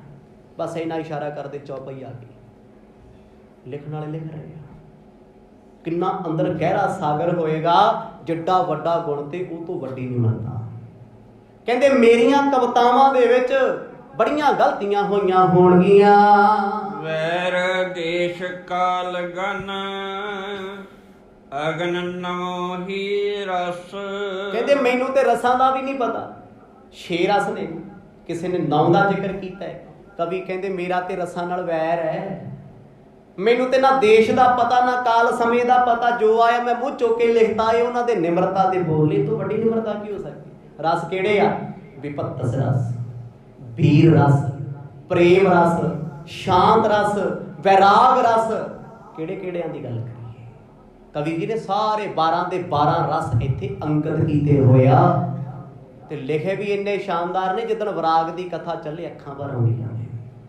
ਜਿੱਦਣੋਂ ਹਸਤ ਰਸ ਦੀ ਗੱਲ ਕਰਦੇ ਆ ਨਾ, ਵੱਖੀਆਂ ਟੁੱਟ ਜਾਂਦੀਆਂ ਹੱਸ ਹੱਸ ਕੇ। ਜਦੋਂ ਪ੍ਰੇਮ ਰਸ ਲਿਖਦੇ ਨੇ, ਗੁਰੂ ਨਾਨਕ ਸਾਹਿਬ ਦੱਸੇ ਗੁਰੂਆਂ ਦੀ ਮਹਿਮਾ ਦੇ ਵਿੱਚ ਅੰਦਰੋਂ ਝਰਨੇ ਫੁੱਟਦੇ ਪਏ ਨੇ। ਉਹਨਾਂ ਰਸ ਲਿਖੇ ਸਾਰੇ, ਪਰ ਕਹਿੰਦੇ ਮੇਰਾ ਇਹਨਾਂ ਰਸਾਂ ਨਾਲ ਵੈਰ ਹੈ। ਮੈਨੂੰ ਪ੍ਰੇਮ ਰਸ ਦਾ ਨਹੀਂ ਪਤਾ, ਮੈਨੂੰ ਵਿਰਾਗ ਰਸ ਦਾ ਨਹੀਂ ਪਤਾ, ਮੈਨੂੰ ਵੀਰ ਰਸ ਦਾ ਨਹੀਂ ਪਤਾ। ਕਹਿੰਦੇ ਜੋ ਮੇਰੇ ਕੋਲ ਆਇਆ ਮੈਂ ਕੋਸ਼ਿਸ਼ ਕੀਤੀ ਹੈ ਲਿਖਣ ਦੀ, ਮੈਨੂੰ ਬਹੁਤੀ ਨੌਲੇਜ ਨਹੀਂ ਹੈ, ਬਹੁਤਾ ਗਿਆਨ ਨਹੀਂ। ਬਿਪਦਾ ਲੰਕਾਰ ਹੂੰ ਕੋ ਭੇਦ ਨਹਿ ਪਾਵਈ। ਬਿਪਤ ਰਸ ਕੀ ਹੈ, ਦੁੱਖ ਕੀ ਹੈ, ਮੈਨੂੰ ਕਹਿੰਦੇ ਭੇਦ ਹੀ ਨਹੀਂ ਹੈ। ਤੇ ਮੈਂ ਕਹਿੰਦਾ ਮੇਰੇ ਵਰਗੇ ਕੋਲ 4 ਡਿਗਰੀਆਂ ਦੁਨੀਆ ਦੀਆਂ ਹੋਣ ਤੇ ਧਰਤੀ ਤੇ ਪੈਰ ਨਹੀਂ ਲੱਗਦਾ। ਕੱਖ ਨਾ ਆਉਂਦਾ ਹੋਵੇ ਬੰਦੇ ਨੂੰ, ਪਹਿਲਾਂ ਲਿਖਾਈ ਫਿਰਦਾ ਹੁੰਦਾ ਡਾਕਟਰ ਫਲਾਣਾ ਸਿੰਘ, ਭਾਵੇਂ ਪੈਰਾਸੀਟਾਮੋਲ ਦਾ ਹੀ ਨਹੀਂ ਪਤਾ ਵੀ ਕਿੰਨੇ MG ਦੀ ਹੈ। ਡਾਕਟਰ ਯੂਨੀਵਰਸਿਟੀ ਚੋਂ ਭਾਵੇਂ ਕੱਢ ਵੀ ਦਿੱਤਾ ਹੋਵੇ ਤਾਂ ਵੀ ਲਿਖਾਈ ਫਿਰਦਾ ਡਾਕਟਰ। ਇੱਥੇ ਤੇ ਨੱਚਣ ਗਾਉਣ ਵਾਲੇ ਲਿਖਾਈ ਫਿਰਦੇ ਨਾਮ ਨਾਲ ਡਾਕਟਰ। ਕਿ ਹਉਮੈ ਆ ਨਾ, ਇੱਕ ਹਉਮੈ ਦਾ ਪ੍ਰਗਟਾਵਾ, ਮੈਂ PhD ਕੀਤੀ, ਡਾਕਟਰ ਬਣ ਗਿਆ। ਪਰ ਪਿਆਰਿਓ, ਵਿਦਵਾਨਾਂ ਦੇ ਮਹਾਂਵਿਦਵਾਨ ਜਿਨ੍ਹਾਂ ਦੇ ਅਰਥਾਂ ਤੇ ਮਸਾਲਾਂ ਚੱਲਦੀਆਂ ਨੇ, ਰਾਜੇ ਜਿਨ੍ਹਾਂ ਦੇ ਕੋਲ ਬਹਿ ਕੇ ਸੁਣਦੇ ਸੀ ਕੈਥਲ ਦੇ, ਉਹ ਕਵੀ ਕਿੱਡੇ ਪਿਆਰ ਚ ਲਿਖਦੇ, ਕਹਿੰਦੇ ਮੈਨੂੰ ਨਹੀਂ ਪਤਾ ਰਸ ਕੀ ਹੁੰਦੇ ਆ, ਬਸ ਮੈਂ ਤੇ ਗੁਰੂ ਦੇ ਰਸ ਵਿੱਚ ਹੀ ਲਿਖ ਗਿਆ। ਸਤਿਨਾਮ, ਇਹ ਸਭ ਤੋਂ ਵੱਡਾ ਰਸ ਹੈ, ਗੁਰੂ ਦੇ ਰਸ ਵਿੱਚ ਜੁੜਨਾ। ਜਿੱਦਣ ਕਥਾ ਸੁਣਦੇ ਆ, ਕਥਾ ਕਰਦੇ ਆ, ਮਨ ਜੁੜਨਾ ਸ਼ੁਰੂ ਹੋ ਗਿਆ ਨਾ, ਜ਼ਮਾਨੇ ਤੇ ਸਮੇਂ ਦਾ ਪਤਾ ਨਹੀਂ ਲੱਗਦਾ। ਸਮਝ ਲਓ ਅਸੀਂ ਆਪਣੇ ਪਾਪਾਂ ਨੂੰ ਡਿਲੀਟ ਕਰ ਰਹੇ ਹਾਂ। ਸਾਡੇ ਮਾੜੇ ਕਰਮ ਸੁਰਤ ਵਿੱਚ ਜਿਹੜੇ ਬੜੇ ਹੋਏ ਨਾ, ਚੇਤੇ ਦੇ ਵਿੱਚ, ਗੁਰੂ ਦੇ ਪਿਆਰ ਵਿੱਚ ਗੋਤੇ ਖਾ ਖਾ ਕੇ ਉਹ ਡਿਲੀਟ ਹੋ ਰਹੇ ਆ, ਕੱਟੇ ਜਾ ਰਹੇ ਆ। ਤੇ ਲਿਖਣ ਵਾਲਾ ਕਿੱਡਾ ਮਹਾਨ ਹੋਣਾ ਜਿਹਨੇ ਇੰਨਾ ਕੁਝ ਲਿਖਿਆ। ਮਾਫੀ ਮੰਗਦੇ ਗੁਰੂ ਨਾਨਕ ਸਾਹਿਬ ਤੋਂ, ਕਹਿੰਦੇ ਪਾਤਸ਼ਾਹ ਤੇਰੀ ਉਪਮਾ ਕਹੀ ਨਹੀਂ ਜਾ ਸਕਦੀ, ਤੇਰੇ ਗੁਣਾਂ ਨੂੰ ਗਾਇਆ ਨਹੀਂ ਜਾ ਸਕਦਾ। ਲਿਖਣ ਦੀ ਕੋਸ਼ਿਸ਼ ਕੀਤੀ ਹੈ, ਮੇਰਾ ਤੇ ਏਦਾਂ ਵੈਰ ਹੈ ਜਿਵੇਂ ਕਿਸੇ ਰਾਜੇ ਦਾ ਦੂਜੇ ਰਾਜ ਨਾਲ ਹੋਵੇ, ਕਵਿਤਾ ਨਾਲ ਵੈਰ ਹੈ, ਕਿਉਂਕਿ ਮੈਨੂੰ ਨਹੀਂ ਪਤਾ ਇਹਦੇ ਗੁਣ ਕੀ ਨੇ। ਲਿਖਣ ਦੀ ਕੋਸ਼ਿਸ਼ ਕਰਦਾ ਹਾਂ। ਓ ਗੁਣ ਹੈ ਨਾ ਮੈਂ ਭਨਤ ਮਦ ਜਾਣੇ ਮਨ। ਹੁਣ ਇੱਥੇ ਬੜੇ ਪਿਆਰ ਦੇ ਵਿੱਚ ਉਹ ਆਰੰਭ ਕਰਦੇ ਆ, ਕਿਉਂਕਿ ਸਤਿਗੁਰਾਂ ਦੇ ਅਵਤਾਰ ਦੀ ਕਥਾ ਸਮਾਪਤ ਹੋ ਚੁੱਕੀ, ਹੁਣ ਜੀਵਨ ਚਰਿੱਤਰ ਸ਼ੁਰੂ ਹੋਣ ਲੱਗੇ। ਇਸ ਲਈ ਅਰਦਾਸ ਕਰਦੇ, ਕਹਿੰਦੇ ਮਹਾਰਾਜ ਗਲਤੀਆਂ ਬੜੀਆਂ ਹੋਣਗੀਆਂ, ਔਗਣ ਬੜੇ ਹੋਣਗੇ, ਗੁਨਾਹ ਬੜੇ ਹੋਣਗੇ ਮੇਰੇ ਤੋਂ, ਕਿਉਂਕਿ ਮੈਨੂੰ ਸੋਝੀ ਨਹੀਂ ਹੈ, ਮੈਨੂੰ ਸਮਝ ਨਹੀਂ ਹੈ ਤੇਰੇ ਪਿਆਰ ਵਿੱਚ ਕੀ ਲਿਖਣਾ, ਕੀ ਗਾਉਣਾ, ਕੀ ਸੁਣਾਉਣਾ। ਮੇਰੀ ਮਤ ਬੁੱਧ ਉੱਥੇ ਕਟਾਕਸ਼ ਨਹੀਂ ਕਰ ਸਕਦੀ, ਉੱਥੇ ਤੱਕ ਪੁੱਜ ਨਹੀਂ ਸਕਦੀ। ਗੁਨੀਨ ਹਾਸ ਜੋਗ ਅਟਪਟੀ ਜਾਵਈ। ਮੇਰੀਆਂ ਕਵਿਤਾਵਾਂ ਕਹਿੰਦੇ 8 ਪਟੀਆਂ ਨੇ। ਜਿਵੇਂ ਅੱਜ ਕੱਲ ਬੜੇ ਇਦਾਂ ਦੇ ਇਹਨਾਂ ਨਾਲ ਲਿਖਣ ਦਾ ਪਤਾ, ਨਾ ਗਾਉਣ ਦਾ ਪਤਾ, ਮਜ਼ਾਕ ਜਿਹਾ ਹੀ ਹੁੰਦਾ ਤਾਂ, ਤੇ ਲੋਕੀ ਚੁੱਕੀ ਫਿਰਦੇ। ਕਵੀ ਕਹਿੰਦੇ ਮੇਰੀਆਂ 8 ਪਟੀਆਂ ਕਵਿਤਾਵਾਂ। ਗੁਣੀ ਲੋਕ ਮੇਰੀਆਂ ਕਵਿਤਾਵਾਂ ਪੜ੍ਹ ਕੇ ਹੱਸਿਆ ਕਰਨਗੇ, ਲਿਖਿਆ ਕੀ ਹੈ, ਪਰ ਕੰਮ ਉਲਟਾ ਹੈ। ਜਦ ਕੋਈ ਵੱਡੇ ਤੋਂ ਵੱਡਾ ਵਿਦਵਾਨ PhD ਕਰਨ ਬਹਿੰਦਾ ਨਾ, ਕਵੀ ਭਾਈ ਸੰਤੋਖ ਸਿੰਘ, ਤੇ ਉਹ ਕਲਮ ਛੱਡ ਦਿੰਦਾ, ਕਹਿੰਦਾ ਮੈਥੋਂ ਨਹੀਂ ਹੋਣੀ, ਕੀ ਜਾਣਾ ਇਹਨਾਂ ਬਾਰੇ, ਕੀ ਲਿਖਾਂ। ਐਡੇ ਗਿਆਨ ਦੇ ਗਹਿਰੇ ਸਾਗਰ ਗੁਰੂ ਕਲਗੀਧਰ ਪਾਤਸ਼ਾਹ ਦੇ ਕੋਲੋਂ ਕਲਮ ਦੀ ਦਾਤ ਮਿਲੀ ਹੋਈ ਕਵੀ ਸੰਤੋਖ ਸਿੰਘ ਨੂੰ, ਜਿਨ੍ਹਾਂ ਨੇ 52 ਕਵੀ ਰੱਖੇ ਸੀ ਬਾਜਾਂ ਵਾਲੇ ਸਤਿਗੁਰਾਂ ਨੇ। ਤੇ ਫਿਰ ਉਸ ਕਵੀਆਂ ਦੇ ਮਾਲਕ ਸ਼ਹਿਨਸ਼ਾਹ ਗੁਰੂ ਕਲਗੀਧਰ ਪਿਆਰੇ ਦੇ ਪਿਆਰ ਵਿੱਚ ਭਿੱਜਣ ਵਾਲੇ ਕਵੀ ਨੇ ਜੋ ਕੁਝ ਲਿਖਿਆ, ਪੰਜਾਬੀ 'ਚ ਕਹਿੰਦੇ ਨਾ ਵੱਟ ਕੱਢੇ ਹੁੰਦੇ ਆ, ਉਹ ਕੱਢੇ ਪਏ। ਪਰ ਉਹ ਬੜੀ ਨਿਮਰਤਾ 'ਚ ਲਿਖਦੇ, ਕਹਿੰਦੇ ਮੇਰੀ ਕਵਿਤਾ ਸੁਣ ਕੇ ਹੱਸਿਓ ਨਾ, ਮੇਰੇ ਲਿਖੇ ਹੋਏ ਛੰਦਾਂ ਨੂੰ ਮਜ਼ਾਕ ਵਿੱਚ ਲਿਓ ਨਾ। ਏਕ ਗੁਣ ਜਾਮੈ ਸੋ ਬਿਦਤ ਸਰੁਤ ਸੰਤ ਸੁਣੋ। ਕਹਿੰਦੇ ਐ ਸਰੋਤਾ ਜਦੋਂ ਰੱਬ ਦੇ ਪਿਆਰਿਓ, ਸਤ ਸੰਗਿਓ, ਇੱਕ ਵੀ ਗੁਣ ਮੇਰੇ ਵਿੱਚ ਨਹੀਂ, ਇੱਕ ਵੀ ਨਹੀਂ ਹੈ। ਪਰ ਹਾਂ ਸਾਰੀਆਂ ਦੀਆਂ ਗੱਲਾਂ ਛੱਡੋ, ਕਹਿੰਦੇ ਇੱਕ ਤੇ ਗੁਣ ਮਾੜਾ ਜਿਹਾ ਗੁਰੂ ਦੀ ਕਿਰਪਾ ਨਾਲ ਆਇਆ ਵੀ ਮੈਨੂੰ ਸੰਗਤ ਦੀ ਸੋਝੀ ਹੋ ਗਈ। ਆਖੋ ਸਤਿਨਾਮ। ਸੰਗਤ ਦੀ ਸੋਝੀ, ਸੰਗਤ ਵਿੱਚ ਬਹਿਣਾ ਕਿਵੇਂ ਹੈ, ਸੰਗਤ ਵਿੱਚ ਆਉਣਾ ਕਿਵੇਂ ਹੈ। ਕਵੀ ਸੰਤੋਖ ਸਿੰਘ ਪ੍ਰਸੰਗ ਦੀ ਆਰੰਭਤਾ ਤੋਂ ਪਹਿਲਾਂ ਲਿਖਦੇ, ਗੁਰੂ ਨਾਨਕ ਸਾਹਿਬ ਸੱਚੇ ਪਾਤਸ਼ਾਹ ਇਹ ਸਭ ਤੇਰੀ ਰਹਿਮਤ ਹੈ, ਸਭ ਤੁਹਾਡੀਆਂ ਕਿਰਪਾਵਾਂ ਨੇ। ਸਤਿਗੁਰੂ ਕੀਰਤ ਸੋ ਨਿਰਮਲ ਭਾਵਈ। ਕਹਿੰਦੇ ਬੇਸ਼ੱਕ ਮੇਰੇ ਵਿੱਚ ਲੱਖਾਂ ਔਗਣ ਹੋਣਗੇ, ਗੁਰੂ ਸਾਹਿਬ ਦੀ ਜਿਹੜੀ ਮਹਿਮਾ ਉਹ ਇੰਨੀ ਉਜਲਾਉਣ, ਸਿੱਖਾਂ ਸੰਗਤਾਂ ਨੇ ਮੇਰੇ ਔਗਣ ਨਹੀਂ ਵੇਖਣੇ ਗੁਰੂ ਦੀ ਮਹਿਮਾ ਸੁਣ ਕੇ, ਕਿਉਂਕਿ ਗੁਣ ਵੱਡਾ ਨਾ, ਸਤਿਗੁਰ ਦੀ ਉਜਲਤਾ ਵੱਡੀ ਹੈ, ਗੁਰੂ ਦੀ ਨਿਰਮਲਤਾ ਵੱਡੀ ਹੈ, ਗੁਰੂ ਦਾ ਪਿਆਰ ਵੱਡਾ ਹੈ। ਕਵੀ ਜੀ ਬੜੇ ਪਿਆਰ ਵਿੱਚ ਨਮਸਕਾਰ ਕਰਕੇ ਉਹ ਅਗਲੀ ਕਥਾ ਆਰੰਭ ਕਰਦੇ ਆ। ਕਹਿੰਦੇ ਮਹਾਰਾਜ ਹੁਣ ਆਪ ਕਿਰਪਾ ਕਰਿਓ, ਇਸ ਕਥਾ ਨੂੰ ਅੱਗੇ ਆਪ ਲਿਖਾਇਓ। ਤੋਹਰਾ ਨੋਰਾ ਸੁਰਸਰ ਬਕਰ ਗਤ ਗੁਣੀ ਨਾ ਔਗਣ ਜਾਨ। ਨਿਮਰਤਾ ਦੀ ਬੇਨਤੀ ਪ੍ਰਸੰਗ ਦੀ ਆਰੰਭਤਾ ਵਿੱਚ ਕਰਦੇ ਆ। ਨੌਰਾ, ਸੁਰਸਰ, ਬਕਰਗਤ। ਸੁਰਸਰ ਨਾਮ ਹੈ ਸੰਸਕ੍ਰਿਤ ਵਿੱਚ ਗੰਗਾ ਦਾ, ਨੌਰਾ ਨਾਮ ਹੈ ਟੇਢੇ ਦਾ, ਪ੍ਰਵਾਹ ਦਾ, ਬਕਰਗਤ ਜੋ ਘੁੰਮ ਘੁੰਮ ਕੇ ਚੱਲਦਾ ਹੈ। ਕਹਿੰਦੇ ਮੇਰੀ ਕਵਿਤਾ ਗੰਗਾ ਦੇ ਪ੍ਰਵਾਹ ਵਾਂਗ ਚੱਲੂਗੀ, ਗੁਰੂ ਦੀ ਮਹਿਮਾ ਵਿੱਚ। ਜਿਵੇਂ ਗੰਗਾ ਵਿੱਚ ਪਾਣੀ ਹੈ, ਉਹਨੂੰ ਪਵਿੱਤਰ ਜਲ ਮੰਨਿਆ ਜਾਂਦਾ ਹੈ। ਕਹਿੰਦੇ ਮੇਰੀ ਇਸ ਕਥਾ ਦੇ ਵਿੱਚ, ਇਸ ਕਵਿਤਾਵਾਂ ਦੇ ਚੱਕਰਵਿਊਹ ਦੇ ਵਿੱਚ ਗੁਰੂ ਦੀ ਮਹਿਮਾ ਦਾ ਜਲ ਹੈ। ਪਰ ਕਹਿੰਦੇ ਜਿਹੜੇ ਰੱਬ ਦੇ ਪਿਆਰੇ ਹੋਣਗੇ ਉਹਨਾਂ ਨੂੰ ਇਹ ਮਤਲਬ ਨਹੀਂ ਹੁੰਦਾ ਵੀ ਗੰਗਾ ਕਿੱਥੋਂ ਕਿੱਥੋਂ ਆ ਰਹੀ ਹੈ, ਗੰਗਾ ਵਿੱਚ ਕੀ ਡਿੱਗਦਾ ਹੈ, ਗੰਗਾ ਕਿੱਥੇ ਘੁੰਮਣ ਘੇਰੀਆਂ ਖਾਂਦੀ ਹੈ, ਕਿੱਥੇ ਪਾਣੀ ਦਾ ਪ੍ਰਵਾਹ ਵੱਡਾ, ਕਿੱਥੇ ਪੱਥਰ ਪਏ, ਕਿੱਥੇ ਪੁਲੇ ਆਉਂਦੇ ਨੇ, ਉਹਨੂੰ ਕੋਈ ਮਤਲਬ ਨਹੀਂ। ਕਹਿੰਦੇ ਨਹਾਉਣ ਵਾਲਾ ਤੇ ਰਾਮ ਰਾਮ ਕਰਕੇ ਚੁੱਪੀ ਲਾਉਂਦਾ ਹੈ। ਐ ਸਿੱਖ ਪਿਆਰਿਓ, ਇਸ ਕਥਾ ਦੇ ਵਿੱਚ ਮੇਰੇ ਔਗਣਾਂ ਨੂੰ ਛੱਡ ਕੇ ਪਿਆਰ ਦੀ ਚੁੱਪੀ ਲਾ ਰਹੇ ਹੋ ਵੀ ਗੁਰੂ ਦੀ ਮਹਿਮਾ ਕੀ ਹੈ। ਕਿਉਂਕਿ ਜਲ ਵੱਡਾ ਹੈ, ਅੰਮ੍ਰਿਤ ਵੱਡਾ ਹੈ, ਗੁਰੂ ਦੀ ਮਹਿਮਾ ਵੱਡੀ ਹੈ। ਕਹਿੰਦੇ ਆਹ ਕਥਾ ਕੁਛ ਵੀ ਨਹੀਂ, ਉਹਦੀ ਸਿਫਤ ਵੱਡੀ ਹੈ। ਪਰ ਪਿਆਰਿਆਂ ਨੇ ਚੁੱਭੀਆਂ ਲਾਉਣੀਆਂ, ਜਿਨ੍ਹਾਂ ਚੁੱਭੀਆਂ ਲਾ ਲਈਆਂ ਉਹ ਆਪਾ ਇਹਦੇ ਵਿੱਚ ਗਵਾ ਲੈਣਗੇ। ਸਾਦਰ ਸੋਤੇ ਮਿਹ ਸਦਾ ਕਰ ਹੈ ਪਾਨ ਇਸ਼ਨਾਨ। ਭਾਈ ਜਿਹਨੇ ਇਸ਼ਨਾਨ ਕਰਨਾ ਹੋਵੇ ਉਹ ਕਦੇ ਨਹੀਂ ਵੇਖਦਾ ਵੀ ਸਰੋਵਰ ਦਾ ਪਾਣੀ ਮੈਲਾ ਹੈ, ਵੇਖਦਾ ਜੀ ਉਹ ਸ਼ਰਧਾ ਵਾਲਾ ਕਦੇ। ਤੇ ਜਿਹਨੇ ਇਸ਼ਨਾਨ ਹੀ ਨਾ ਕਰਨਾ ਹੋਵੇ ਉਹ 100 ਨੱਕ ਬੁੱਲ ਕੱਢਦਾ, ਕਹਿੰਦਾ ਲੈ ਪਤਾ ਨਹੀਂ ਇਹ ਨਹਿਰ ਕਿੱਥੋਂ ਆਉਂਦੀ, ਨਦੀ ਕਿੱਥੋਂ ਆਉਂਦੀਆਂ, ਇਹ ਕਿਹਦੀ ਗੱਲ? ਨਸ਼ਰਧਕ ਲੋਕਾਂ ਦੀ। ਸ਼ਰਧਾ ਵਾਲੇ ਤਾਂ ਇਹ ਵੀ ਨਹੀਂ ਵੇਖਦੇ ਵੀ ਗੰਗਾ ਦੇ ਵਿੱਚ ਕਿਹੜੀਆਂ ਇੰਡਸਟਰੀਆਂ ਦਾ ਪਾਣੀ ਡਿੱਗਦਾ, ਵੀ ਕਿੰਨਾ ਕੁ ਗੰਦਲਾ, ਕਿੰਨਾ ਕੁ ਪੋਲਿਊਟ ਹੈ, ਵੇਖਦਾ ਕੋਈ? ਅੱਜ ਚਲੇ ਜਾਓ ਗੰਗਾ ਤੇ, ਉੱਥੇ ਹੀ ਲੋਕ ਫੁੱਲ ਤਾਰਦੇ ਆ, ਪਰ ਜਿਹਦੀ ਸ਼ਰਧਾ ਉਹ ਥੋੜਾ ਵੇਖਦਾ ਵੀ ਹੱਡੀਆਂ ਫਿਰਦੀਆਂ, ਕਹਿੰਦੇ ਚੱਲ ਆ ਜੂਗੀ। ਤੇ ਮੇਰੇ ਵਰਗਾ ਸਰੋਵਰ ਤੇ ਜਾ ਕੇ ਵੀ ਸੋਚੀ ਜਾਂਦਾ ਛੱਤ ਪਰਾਂ ਕਾਹਨੂੰ ਨਹਾਉਣਾ ਹੈ, ਮੱਛੀਆਂ ਫਿਰਦੀਆਂ ਨੇ, ਵੀ ਤੈਨੂੰ ਕੀ ਕਹਿੰਦੀਆਂ ਨੇ?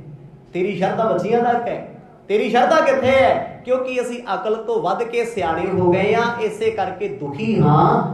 ਪਰ ਇੱਥੇ ਕਵੀ ਸੰਤੋਖ ਸਿੰਘ ਲਿਖਦੇ ਨੇ, ਕਹਿੰਦੇ ਗੁਰੂ ਨਾਨਕ ਸਾਹਿਬ ਦੀ ਮਹਿਮਾ ਅਗਾਧ ਬੋਧ ਸਮੁੰਦਰ ਹੈ, ਛੱਲਾ ਨਾ ਦੇਖਿਓ ਸਮੁੰਦਰ ਦੀਆਂ, ਉਜਲਾ ਪਾਣੀ ਵੇਖ ਲਿਓ। ਸ੍ਰੀ ਬਾਲਾ ਸੁੰਦਰ ਵਾਚ ਚੋਪਈ ਕਹਿ ਬਾਲਾ ਸ੍ਰੀ ਅੰਗਦ ਸੁਣੀਏ, ਸ੍ਰੀ ਗੁਰ ਕਥਾ ਬਿਮਲ ਗੁਣ ਗੁਨੀਏ। ਦੂਜੇ ਦਿਨ ਦੀ ਕਥਾ ਤੋਂ ਬਾਅਦ ਗੁਰੂ ਅੰਗਦ ਦੇ ਪਾਤਸ਼ਾਹ ਜੀ ਨੇ ਨੇਤਰ ਖੋਲੇ। 2 ਦਿਨ ਕਥਾ ਸੁਣਦੇ ਰਹੇ, 2 ਦਿਨ। ਆਪਾਂ ਜਿੰਨਾ ਸੁਣਾ ਰਹੇ ਹਾਂ ਬੜੇ ਸੰਖੇਪ ਚ ਸੁਣਾ ਰਹੇ ਹਾਂ। ਭਾਈ ਬਾਲਾ ਤੁਸੀਂ ਅਵਸਥਾ ਚ ਚਲੇ ਗਏ। ਅੱਜ ਸਤਿਗੁਰ ਉੱਠੇ, ਇਸ਼ਨਾਨ ਪਾਣੀ ਕੀਤਾ, ਭੋਜਨ ਛਕਿਆ, ਦੁਪਹਿਰ ਦੇ ਵੇਲੇ ਫੇਰ ਚਾਂਕੜੇ ਲਾ ਲਏ, ਭੁੰਜੇ ਹੀ ਬਹਿੰਦੇ ਆ ਖਡੂਰ ਸਾਹਿਬ। ਭਾਈ ਬਾਲਾ ਜੀ ਆਏ ਦਰਬਾਰ ਵਿੱਚ, ਮਹਾਰਾਜ ਬੜਾ ਮਾਣ ਸਤਿਕਾਰ ਕਰਦੇ, ਆਪਣੇ ਤੋਂ ਉੱਚਾ ਗੱਦਾ ਲਾ ਦਿੰਦੇ ਉਹਨਾਂ ਨੂੰ, ਕਿਉਂਕਿ ਉਹ ਗੁਰੂ ਨਾਨਕ ਸਾਹਿਬ ਦੇ ਸਾਥੀ ਨੇ, ਉਹਨਾਂ ਦੇ ਪਿਆਰ ਦੀ ਕਥਾ ਸੁਣਦੇ। ਪਰ ਭਾਈ ਬਾਲਾ ਜੀ ਗੱਦਾ ਚੁੱਕ ਕੇ ਹੇਠਾਂ ਬਹਿ ਗੁਰੂ ਸਾਹਿਬ ਦੇ ਕੋਲ ਗਏ। ਆਖਰਕਾਰ ਦੀਵਾਨ ਸੱਜਦਾ, ਸੈਂਕੜੇ ਸੰਗਤਾਂ ਬਹਿੰਦੀਆਂ ਨੇ। ਇਸ ਕਥਾ ਨੂੰ ਸੁਣਨ ਵਾਲੇ ਕੌਣ ਕੌਣ ਨੇ? ਭਾਈ ਜੀਵਾ ਗੁਰੂ ਅੰਗਦ ਦੇ ਪਾਤਸ਼ਾਹ ਦਾ ਗੜਵੀ,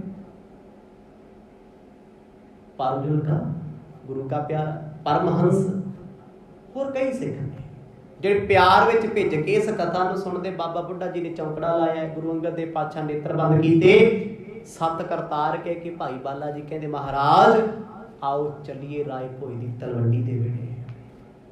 ਗੁਰੂ ਨਾਨਕ ਸਾਹਿਬ ਸੱਚੇ ਪਾਤਸ਼ਾਹ ਜੀ ਦਾ ਅਵਤਾਰ ਜਿਸ ਵੇਲੇ ਹੋਇਆ ਹੈ, ਮਹਾਰਾਜ ਸੁਣਿਓ, ਉਸ ਵਿਹੜੇ ਦੇ ਵਿੱਚ ਜਿਹੜੀਆਂ ਸੰਸਾਰੀ ਤੌਰ ਤੇ ਰੌਣਕਾਂ ਲੱਗੀਆਂ ਉਹ ਤੇ ਅਲੱਗ ਨੇ, ਜੋ ਸੂਖਸ਼ਮ ਸੀ, ਜਿਨ੍ਹਾਂ ਨੂੰ ਕੋਈ ਵੇਖ ਨਹੀਂ ਸਕਦਾ, ਕਹਿੰਦੇ ਉਹ ਅਲੱਗ ਸਨ। ਸਤਿਗੁਰਾਂ ਦੇ ਆਉਣ ਕਰਕੇ ਸ੍ਰਿਸ਼ਟੀ ਦਾ ਭਾਰ ਠੱਲਿਆ ਗਿਆ, ਧਰਤੀ ਡੋਲਣੋਂ ਹਟ ਗਈ। ਮਾੜੇ ਕਰਮ ਕੁਛ ਹੱਦ ਤੱਕ ਘਟ ਗਏ ਆ, ਪਰ ਪ੍ਰੋਪਰ ਖਤਮ ਨਹੀਂ ਹੋਏ, ਘਟੇ ਆ। ਅਕਿਰਤ ਘਣਤਾ ਘਟ ਗਈ, ਲੋਕਾਂ 'ਚ ਪਿਆਰ ਵਧਿਆ। ਕਹਿੰਦੇ ਗੁਰੂ ਸਾਹਿਬ ਬਹੁਤ ਛੋਟੇ ਜਿਹੇ ਸਰੂਪ ਵਿੱਚ ਨੇ। ਪਹਿਲਾ ਹੀ ਦਿਨ ਹੈ ਜਦੋਂ ਅਵਤਾਰ ਧਾਰਿਆ ਏ। ਭਈ ਭੋਰ ਨਿਜ ਦਾਸ ਬੁਲਾਇਆ, ਡਿਜਵਰ ਸਦਨ ਜਾਂ ਤੂੰ ਧਾਇਆ। ਕਹਿੰਦੇ ਕਲਿਆਣ ਚੰਦ ਦੀ ਭਗਤੀ ਕਰਦੇ ਕਰਦੇ ਕਰਦੇ ਕਰਦੇ 6 ਵੱਜ ਗਏ ਸਵੇਰ ਦੇ। ਰਾਤ ਕੱਟੀ ਉਹਨਾਂ ਖੁਸ਼ੀ। ਸੇਵਕ ਨੂੰ ਕੋਲ ਬੁਲਾਇਆ, ਕਹਿੰਦੇ ਪਿਆਰਿਆ ਏਦਾਂ ਕਰ, ਜਾਂ ਪੰਡਤ ਜੀ ਦੇ ਘਰ ਜਾ ਕੇ ਅੱਜ ਵਾਲੇ ਪੰਡਤ ਨਹੀਂ ਜਿਨ੍ਹਾਂ ਦੀ ਐਡਾਂ ਚੱਲਦੀਆਂ ਨੇ, ਆਹ ਕਰਾ ਲਓ, ਆਹ ਕਰਾ ਲਓ, ਆਹ ਮੰਤਰ ਲੈ ਲਓ, ਆਹ ਕਰ ਲਓ। ਕੋਈ ਉਹ ਪੰਡਤ ਕਿਹਨੂੰ ਕਹਿੰਦੇ? ਵਿਦਵਾਨ ਪੰਡਤ ਕਿਹੜਾ ਹੈ? ਕਿੱਡਾ ਮਹਾਨ ਹੋ, ਜਿਹਨੇ ਗੁਰੂ ਨਾਨਕ ਸਾਹਿਬ ਦੇ ਦਰਸ਼ਨ ਕੀਤੇ। ਉਹਨਾਂ ਸਮਿਆਂ 'ਚ ਰਵਾਇਤਾਂ ਸੀ। ਪਿਤਾ ਜੀ ਦੇ ਪਰਿਵਾਰ ਦੇ ਪੰਡਤ ਨੇ ਨਾ ਜਿਹੜੇ, ਜਾਓ ਉਹਨਾਂ ਕੋਲੇ, ਕਿਉਂਕਿ ਇਹਨਾਂ ਤੋਂ ਵੱਡੇ ਸੀ ਜਿਹੜੇ ਸ਼ਿਵਰਾਮ, ਉਹ ਇਸ ਪੰਡਤ ਜੀ ਦਾ ਬੜਾ ਉੱਠਦਾ ਬਹਿੰਦੇ ਸੀ, ਕਿਉਂਕਿ ਇਹ ਪੰਡਤ ਬੜੀ ਭਗਤੀ ਕਰਦਾ, 4-4 ਘੰਟੇ ਸਿਮਰਨ ਕਰਦਾ ਹੈ। ਪਖੰਡੀ ਨਹੀਂ ਸੀ ਉਹ, ਬੰਦਗੀ ਵਾਲਾ। ਹਰ ਫੀਲਡ ਵਿੱਚ ਤੁਹਾਨੂੰ ਕੱਚੇ ਪੱਕੇ ਲੋਕ ਮਿਲ ਜਾਣਗੇ, ਮੇਰੇ ਵਰਗੇ ਵੀ ਮਿਲਣਗੇ ਤੇ ਭਗਤੀ ਵਾਲੇ ਵੀ ਮਿਲਣਗੇ, ਹਰ ਪਾਸੇ ਹੁੰਦੇ।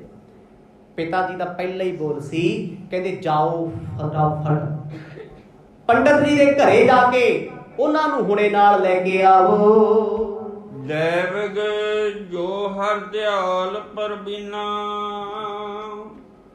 ਆਨਿਹੁ ਤਾਹੀ ਬਿਲੰਬ ਬਹੀਨਾ। ਹੁਣ ਕਿਹੜਾ ਪੰਡਤ ਹੈ ਜਿਹਨੂੰ ਪਿਤਾ ਜੀ ਬੁਲਾਉਣਾ ਚਾਹੁੰਦੇ ਆ? ਉਹਦਾ ਨਾਂ ਹੈ ਪੰਡਤ ਹਰਦਿਆਲ। ਅੱਗੇ ਲੋਕ ਜਿਹੜੇ ਨਾਮ ਰੱਖਦੇ ਸੀ, ਨਾਮ ਦੀ ਸੈਂਸ ਹੁੰਦੀ ਸੀ ਕੋਈ। ਹੁਣ ਹੈ ਕਿਤੇ ਨਾਮ ਗੁਰਮੁਖ ਸਿੰਘ ਹੁੰਦਾ, ਸਾਰੀ ਜ਼ਿੰਦਗੀ ਸ਼ਰਾਬ ਪੀਂਦਾ, ਗੁਰਦੁਆਰੇ ਨਹੀਂ ਗਿਆ। ਨਾਮ ਕਿਸੇ ਨੇ ਰੱਖਿਆ ਗੁਰਲੀਨ ਕੌਰ, ਸਿੱਖੀ ਦੇ ਵਿਰੁੱਧ ਹੈ। ਨਾਮ ਤੇ ਲੀਨ ਹੋਣਾ ਹੈ, ਕੀ ਕਰੀਏ? ਨਾਮ ਸਾਡੇ ਕੁਝ ਹੋਰ ਨੇ, ਕੁਆਲਿਟੀ ਸਾਡੀ ਕੋਈ ਹੋਰ ਹੈ, ਪਰ ਉਹਨਾਂ ਸਮਿਆਂ ਵਿੱਚ ਨਾਮਾਂ ਦੇ ਪ੍ਰਭਾਵ ਸੀ ਤਾਂ ਹੀ ਰੱਖੇ ਜਾਂਦੇ ਸੀ। ਪੰਡਤ ਹਰਦਿਆਲ ਜੀ ਤੇ ਰੱਬ ਹਮੇਸ਼ਾ ਦਿਆਲ ਰਹਿੰਦਾ ਸੀ, ਕਿਉਂਕਿ ਰੱਬ ਦੇ ਰੰਗਾਂ 'ਚ ਪਿੱਛਿਆ ਰਹਿੰਦਾ ਸੀ। ਦੇਵਗ, ਦੇਵਗ ਸ਼ਬਦ ਕਿਹਨੂੰ ਕਹਿੰਦੇ ਆ? ਦੇਵਗ ਦਾ ਅਰਥ ਹੁੰਦਾ ਸੰਸਕ੍ਰਿਤ ਦੇ ਵਿੱਚ ਉਹਨਾਂ ਸਮਿਆਂ ਦਾ ਸ਼ਾਸਤਰ, ਜਿਹਦੇ ਨਾਲ ਹੱਥਾਂ ਦੀਆਂ ਲਕੀਰਾਂ ਵੇਖੀਆਂ ਜਾਂਦੀਆਂ, ਜਿਹਨੂੰ ਜੋਤਿਸ਼ ਕਿਹਾ ਜਾਂਦਾ। ਦੇਵ ਯੋਗ, ਦੇਵਗ, ਜੋਤਿਸ਼। ਹੁਣ ਕੱਲਾ ਜੋਤਿਸ਼ ਨਹੀਂ ਵੀ 4 ਕਿਤਾਬਾਂ ਪੜ੍ਹ ਲਈਆਂ ਵੀ PFD ਚੱਕੀ ਫਿਰਦਾ, PDF ਹੁੰਦੀ ਵੀ ਮੈਨੂੰ ਬੜਾ ਕੁਛ ਆਉਂਦਾ। ਉਹ ਪੰਡਤ ਐਸੇ ਸੀ ਜਿਨ੍ਹਾਂ ਨੇ ਵੇਦਾਂ ਦਾ ਅਧਿਐਨ ਕੀਤਾ ਹੈ, ਧਾਰਮਿਕ ਵਿਦਿਆ ਨੂੰ ਜਾਣਦੇ। ਕੱਲਾ ਜੋਤਿਸ਼ ਨਹੀਂ, ਜੋਤਿਸ਼ ਨਾਲ ਪਿੰਗਲ ਵੀ ਜਾਣਦੇ ਆ, ਵੇਦਾਂਤ ਵੀ ਜਾਣਦੇ ਆ, ਧਰਮ ਵਿਦਿਆ ਤੇ ਸ਼ਾਸਤਰਾਂ ਦਾ ਨਿਚੋੜ ਜਾਣਦੇ ਆ। ਕਹਿੰਦੇ ਉਹ ਪੰਡਤ ਹਰਦਿਆਲ ਜਿਹੜੇ, ਜਿਨ੍ਹਾਂ ਦੀ ਵਿਦਿਆ ਹਮੇਸ਼ਾ ਇਹੀ ਕਹਿੰਦੀ ਸੀ ਰਾਮ ਰਾਮ ਜਪੋ। ਵਿਦਵਾਨ ਅੱਜ ਥੋੜੇ ਆ ਜੀ। ਮੈਂ ਕਹਿੰਦਾ ਜਿਹੜੀ ਮਰਜ਼ੀ ਯੂਨੀਵਰਸਿਟੀ ਚੱਲ ਜਾਓ, ਲਾਇਬ੍ਰੇਰੀ ਚੱਲ ਜਾਓ, ਕਿਤਾਬਾਂ ਦੇ ਢੇਰ ਲੱਗੇ ਪਏ ਆ, ਪਰ ਜਿਹਨੇ ਲਿਖੀ ਪੜ੍ਹੀ ਉਹਨੇ ਵੀ ਕਦੇ ਨਹੀਂ ਹੁੰਦੀ ਆ ਸਤਿਨਾਮ ਵੀ ਮੈਂ ਆਪਣੀ ਮੱਤ ਦਾ ਘੋਟਾ ਕੀ ਲਾਇਆ। ਅੱਜ ਕੱਲ੍ਹ ਕਿਤਾਬਾਂ ਲਿਖਣ ਦਾ ਟ੍ਰੈਂਡ ਕੀ ਹੈ? ਬੰਦਾ ਆਪਣੀਆਂ ਗੀਤਾਂ ਤੇ, ਆਪਣੀਆਂ ਲਿਖਤਾਂ ਤੇ ਆਪਣੇ ਦਿਮਾਗ ਦੀ ਮੈਲ ਤਾਰ ਦਿੰਦਾ ਸਾਰੀ। ਉਹ ਲਿਖ ਕੇ ਵਿਹਲਾ ਹੋ ਜਾਂਦਾ ਵੀ ਮੈਂ ਹੁਣ ਸੋਚਣਾ ਨਹੀਂ, ਜਿਹੜੀ ਮੇਰੀ ਪਰੇਸ਼ਾਨੀ ਸੀ ਉਹ ਲੋਕਾਂ ਦੀ ਹੋਗੀ, ਆਪੇ ਪੜ੍ਹਨ ਕੇ ਦੁਖੀ ਹੋਣਗੇ। ਅੱਜ ਕੱਲ੍ਹ ਇਹ ਵਿਦਵਤ ਹੈ। ਤੇ ਵਿਦਵਾਨ ਕੀ ਹੁੰਦੇ? ਵਿਦਵਾਨ ਹੁੰਦੇ ਦੂਜੇ ਦਾ ਸਮਾਧਾਨ ਕਰਨ ਵਾਲੇ, ਦੂਜੇ ਦੀ ਚਿੰਤਾ ਨੂੰ ਹਰਨ ਵਾਲੇ। ਕਲਿਆਣ ਚੰਦ ਕਦੇ ਕਦੇ ਡੋਲਦੇ ਸੀ, ਪੰਡਤ ਹਰਦਿਆਲ ਉਹਨਾਂ ਨੂੰ ਹਮੇਸ਼ਾ ਸਮਝਾਉਂਦੇ ਸੀ, ਕਹਿੰਦੇ ਰੱਬ ਤੇ ਭਰੋਸਾ ਰੱਖਿਆ, ਰਾਮ ਅੱਲਾ ਪਰਮੇਸ਼ਰ ਬੜਾ ਡਾਢਾ ਹੈ। ਹੁਣ ਜਿਹਨੇ ਚੰਗੇ ਰਾਹ ਪਾਇਆ ਹੋਵੇ, ਜਪ ਤਪ ਕਰਨਾ ਸਿਖਾਇਆ ਹੋਵੇ, ਤੇ ਖੁਸ਼ਖਬਰੀ ਦੇਣੀ ਤੇ ਬਣਦੀ ਹੈ ਨਾ। ਕਲਿਆਣ ਚੰਦ ਕਹਿੰਦੇ ਜਾਓ ਪੰਡਤ ਹਰਦਿਆਲ ਜੀ ਨੂੰ ਅਦਬ ਨਾਲ, ਪਿਆਰ ਨਾਲ, ਸਤਿਕਾਰ ਨਾਲ ਇਸ ਵਿਹੜੇ ਲੈ ਕੇ ਆਵੋ। ਸੁਨਤ ਦਾਸ ਦਿਸ ਸਦਨ ਸੁਜਾਈ, ਦਰ ਪਰ ਤਿਸ਼ਟ ਗੁਹਾਰ ਸੁਣਾਈ। ਕਹਿੰਦੇ 2 ਸੇਵਾਦਾਰ ਭੱਜੇ ਗਏ ਆ, ਕਿਉਂਕਿ ਪਿਤਾ ਜੀ ਪਟਵਾਰੀ ਨੇ। ਸਮੇਂ ਦਾ ਜਿਹੜਾ ਰਾਜਾ ਹੈ ਰਾਏ ਬਲਾਰ, ਉਹਦੇ ਭਰਾ ਲੱਗਦੇ ਆ ਰਿਸ਼ਤੇ 'ਚ, ਪਿਆਰ ਹੀ ਇੰਨਾ ਜ਼ਿਆਦਾ ਹੈ। ਤੇ ਫਿਰ ਕਿੱਡਾ ਵੱਡਾ ਘਰਾਣਾ ਹੋਣਾ, ਕਿੱਡਾ ਵੱਡਾ ਘਰ ਹੋਏਗਾ। ਬੇਦੀਆਂ ਦੀ ਵੰਸ਼ ਹੈ, ਜਿਨ੍ਹਾਂ ਦੇ ਪਰਿਵਾਰ ਦੇ ਆਪਣੇ ਪੰਡਤ ਨੇ। ਜਿਵੇਂ ਅੱਜ ਕੱਲ੍ਹ ਫੈਮਿਲੀ ਡਾਕਟਰ ਨਹੀਂ ਹੁੰਦੇ ਲੋਕਾਂ ਦੇ, ਬੜੀ ਬਿਮਾਰੀ 'ਚ ਚੱਲਦੀ ਲੋਕਾਂ 'ਚ ਫੈਮਿਲੀ ਡਾਕਟਰ। ਅੱਗੇ ਫੈਮਲੀਆਂ ਦੇ ਹਲਵਾਈ ਹੁੰਦੇ ਸੀ ਜਾਂ ਵਧਾਈਆਂ ਮੰਗਣ ਵਾਲੇ ਹੁੰਦੇ ਸੀ। ਜਿੱਦਣ ਦੇ ਫੈਮਿਲੀ ਡਾਕਟਰ ਬਣ ਗਏ, ਅਗਲਾ ਕਹਿੰਦਾ ਬਈ ਜੇ ਹੱਥਾਂ 'ਚੋਂ ਚਲੇ ਗਏ, ਜੇ ਦਵਾਈ ਬੰਦ ਕਰਤੀ ਤੇ ਸਾਡੀ ਤੇ ਦੁਕਾਨਦਾਰੀ ਬੰਦ ਹੋ ਜੂ। ਉਹ ਲਾਈ ਰੱਖਦਾ ਸਾਰੀ ਜ਼ਿੰਦਗੀ, ਅਸੀਂ ਖੁਸ਼ ਹੋਏ ਫਿਰਦੇ ਫੈਮਿਲੀ ਡਾਕਟਰ। ਇਹ ਕਦੋਂ ਤੋਂ ਬਣੇ ਆ? ਜਦੋਂ ਤੋਂ ਅਸੀਂ ਆਪਣੀ ਅਕਲ ਵੇਚ ਦਿੱਤੀ, ਉਦੋਂ ਤੋਂ ਬਣ ਗਏ ਫੈਮਿਲੀ ਡਾਕਟਰ। ਤੇ ਉਹ ਕਦੇ ਡਾਕਟਰ ਦਾ ਕੀ ਬਿਜ਼ਨਸ? ਉਹਨੇ ਸਵੇਰੇ ਆ ਕੇ ਅਰਦਾਸ ਕਰਨੀ, ਰੱਬਾ ਕਰ ਫਿਰ ਕਿਸੇ ਨੂੰ ਬਿਮਾਰ ਆਵੇ ਕੋਈ।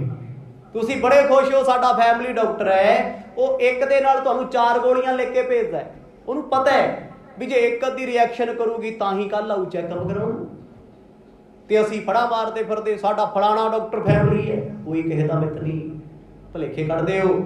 ਵਿਦਵਾਨ ਫੈਮਲੀਆਂ ਦੇ ਹੁੰਦੇ ਸੀ ਜਾਂ ਭਾਂਡੇ ਭੁੰਡੇ ਮਾਂਜਣ ਵਾਲੇ ਪੁਰਾਣੇ ਸਮਿਆਂ 'ਚ।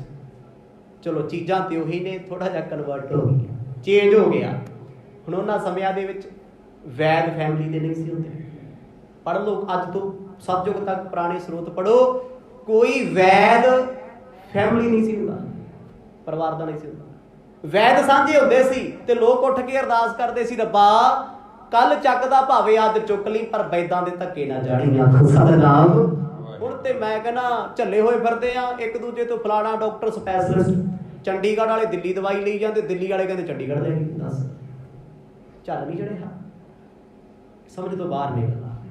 ਹੁਣ ਉਹ ਵੈਦ ਸੀ ਜਿਹੜਾ, ਉਹ ਵੈਦ ਪੰਡਤ ਨਾਲ ਉੱਠਦਾ ਪੈਂਦਾ, ਤੇ ਪੰਡਤ ਵੀ ਵੈਦਾਚਾਰੀ ਨੂੰ ਜਾਣਦੇ ਆ, ਕਿਉਂਕਿ ਯੁਜਰਵੇਦ ਆ ਨਾ ਜਿਹੜਾ, ਜਿਹਨੂੰ ਆਯੁਰਵੇਦ ਕਹਿੰਦੇ ਹੋ ਤੁਸੀਂ, ਇਸ ਵੇਦ ਦੇ ਵਿੱਚ ਕੇਵਲ ਦਵਾਈਆਂ ਬੂਟੀਆਂ ਦਾ ਜ਼ਿਕਰ ਹੈ।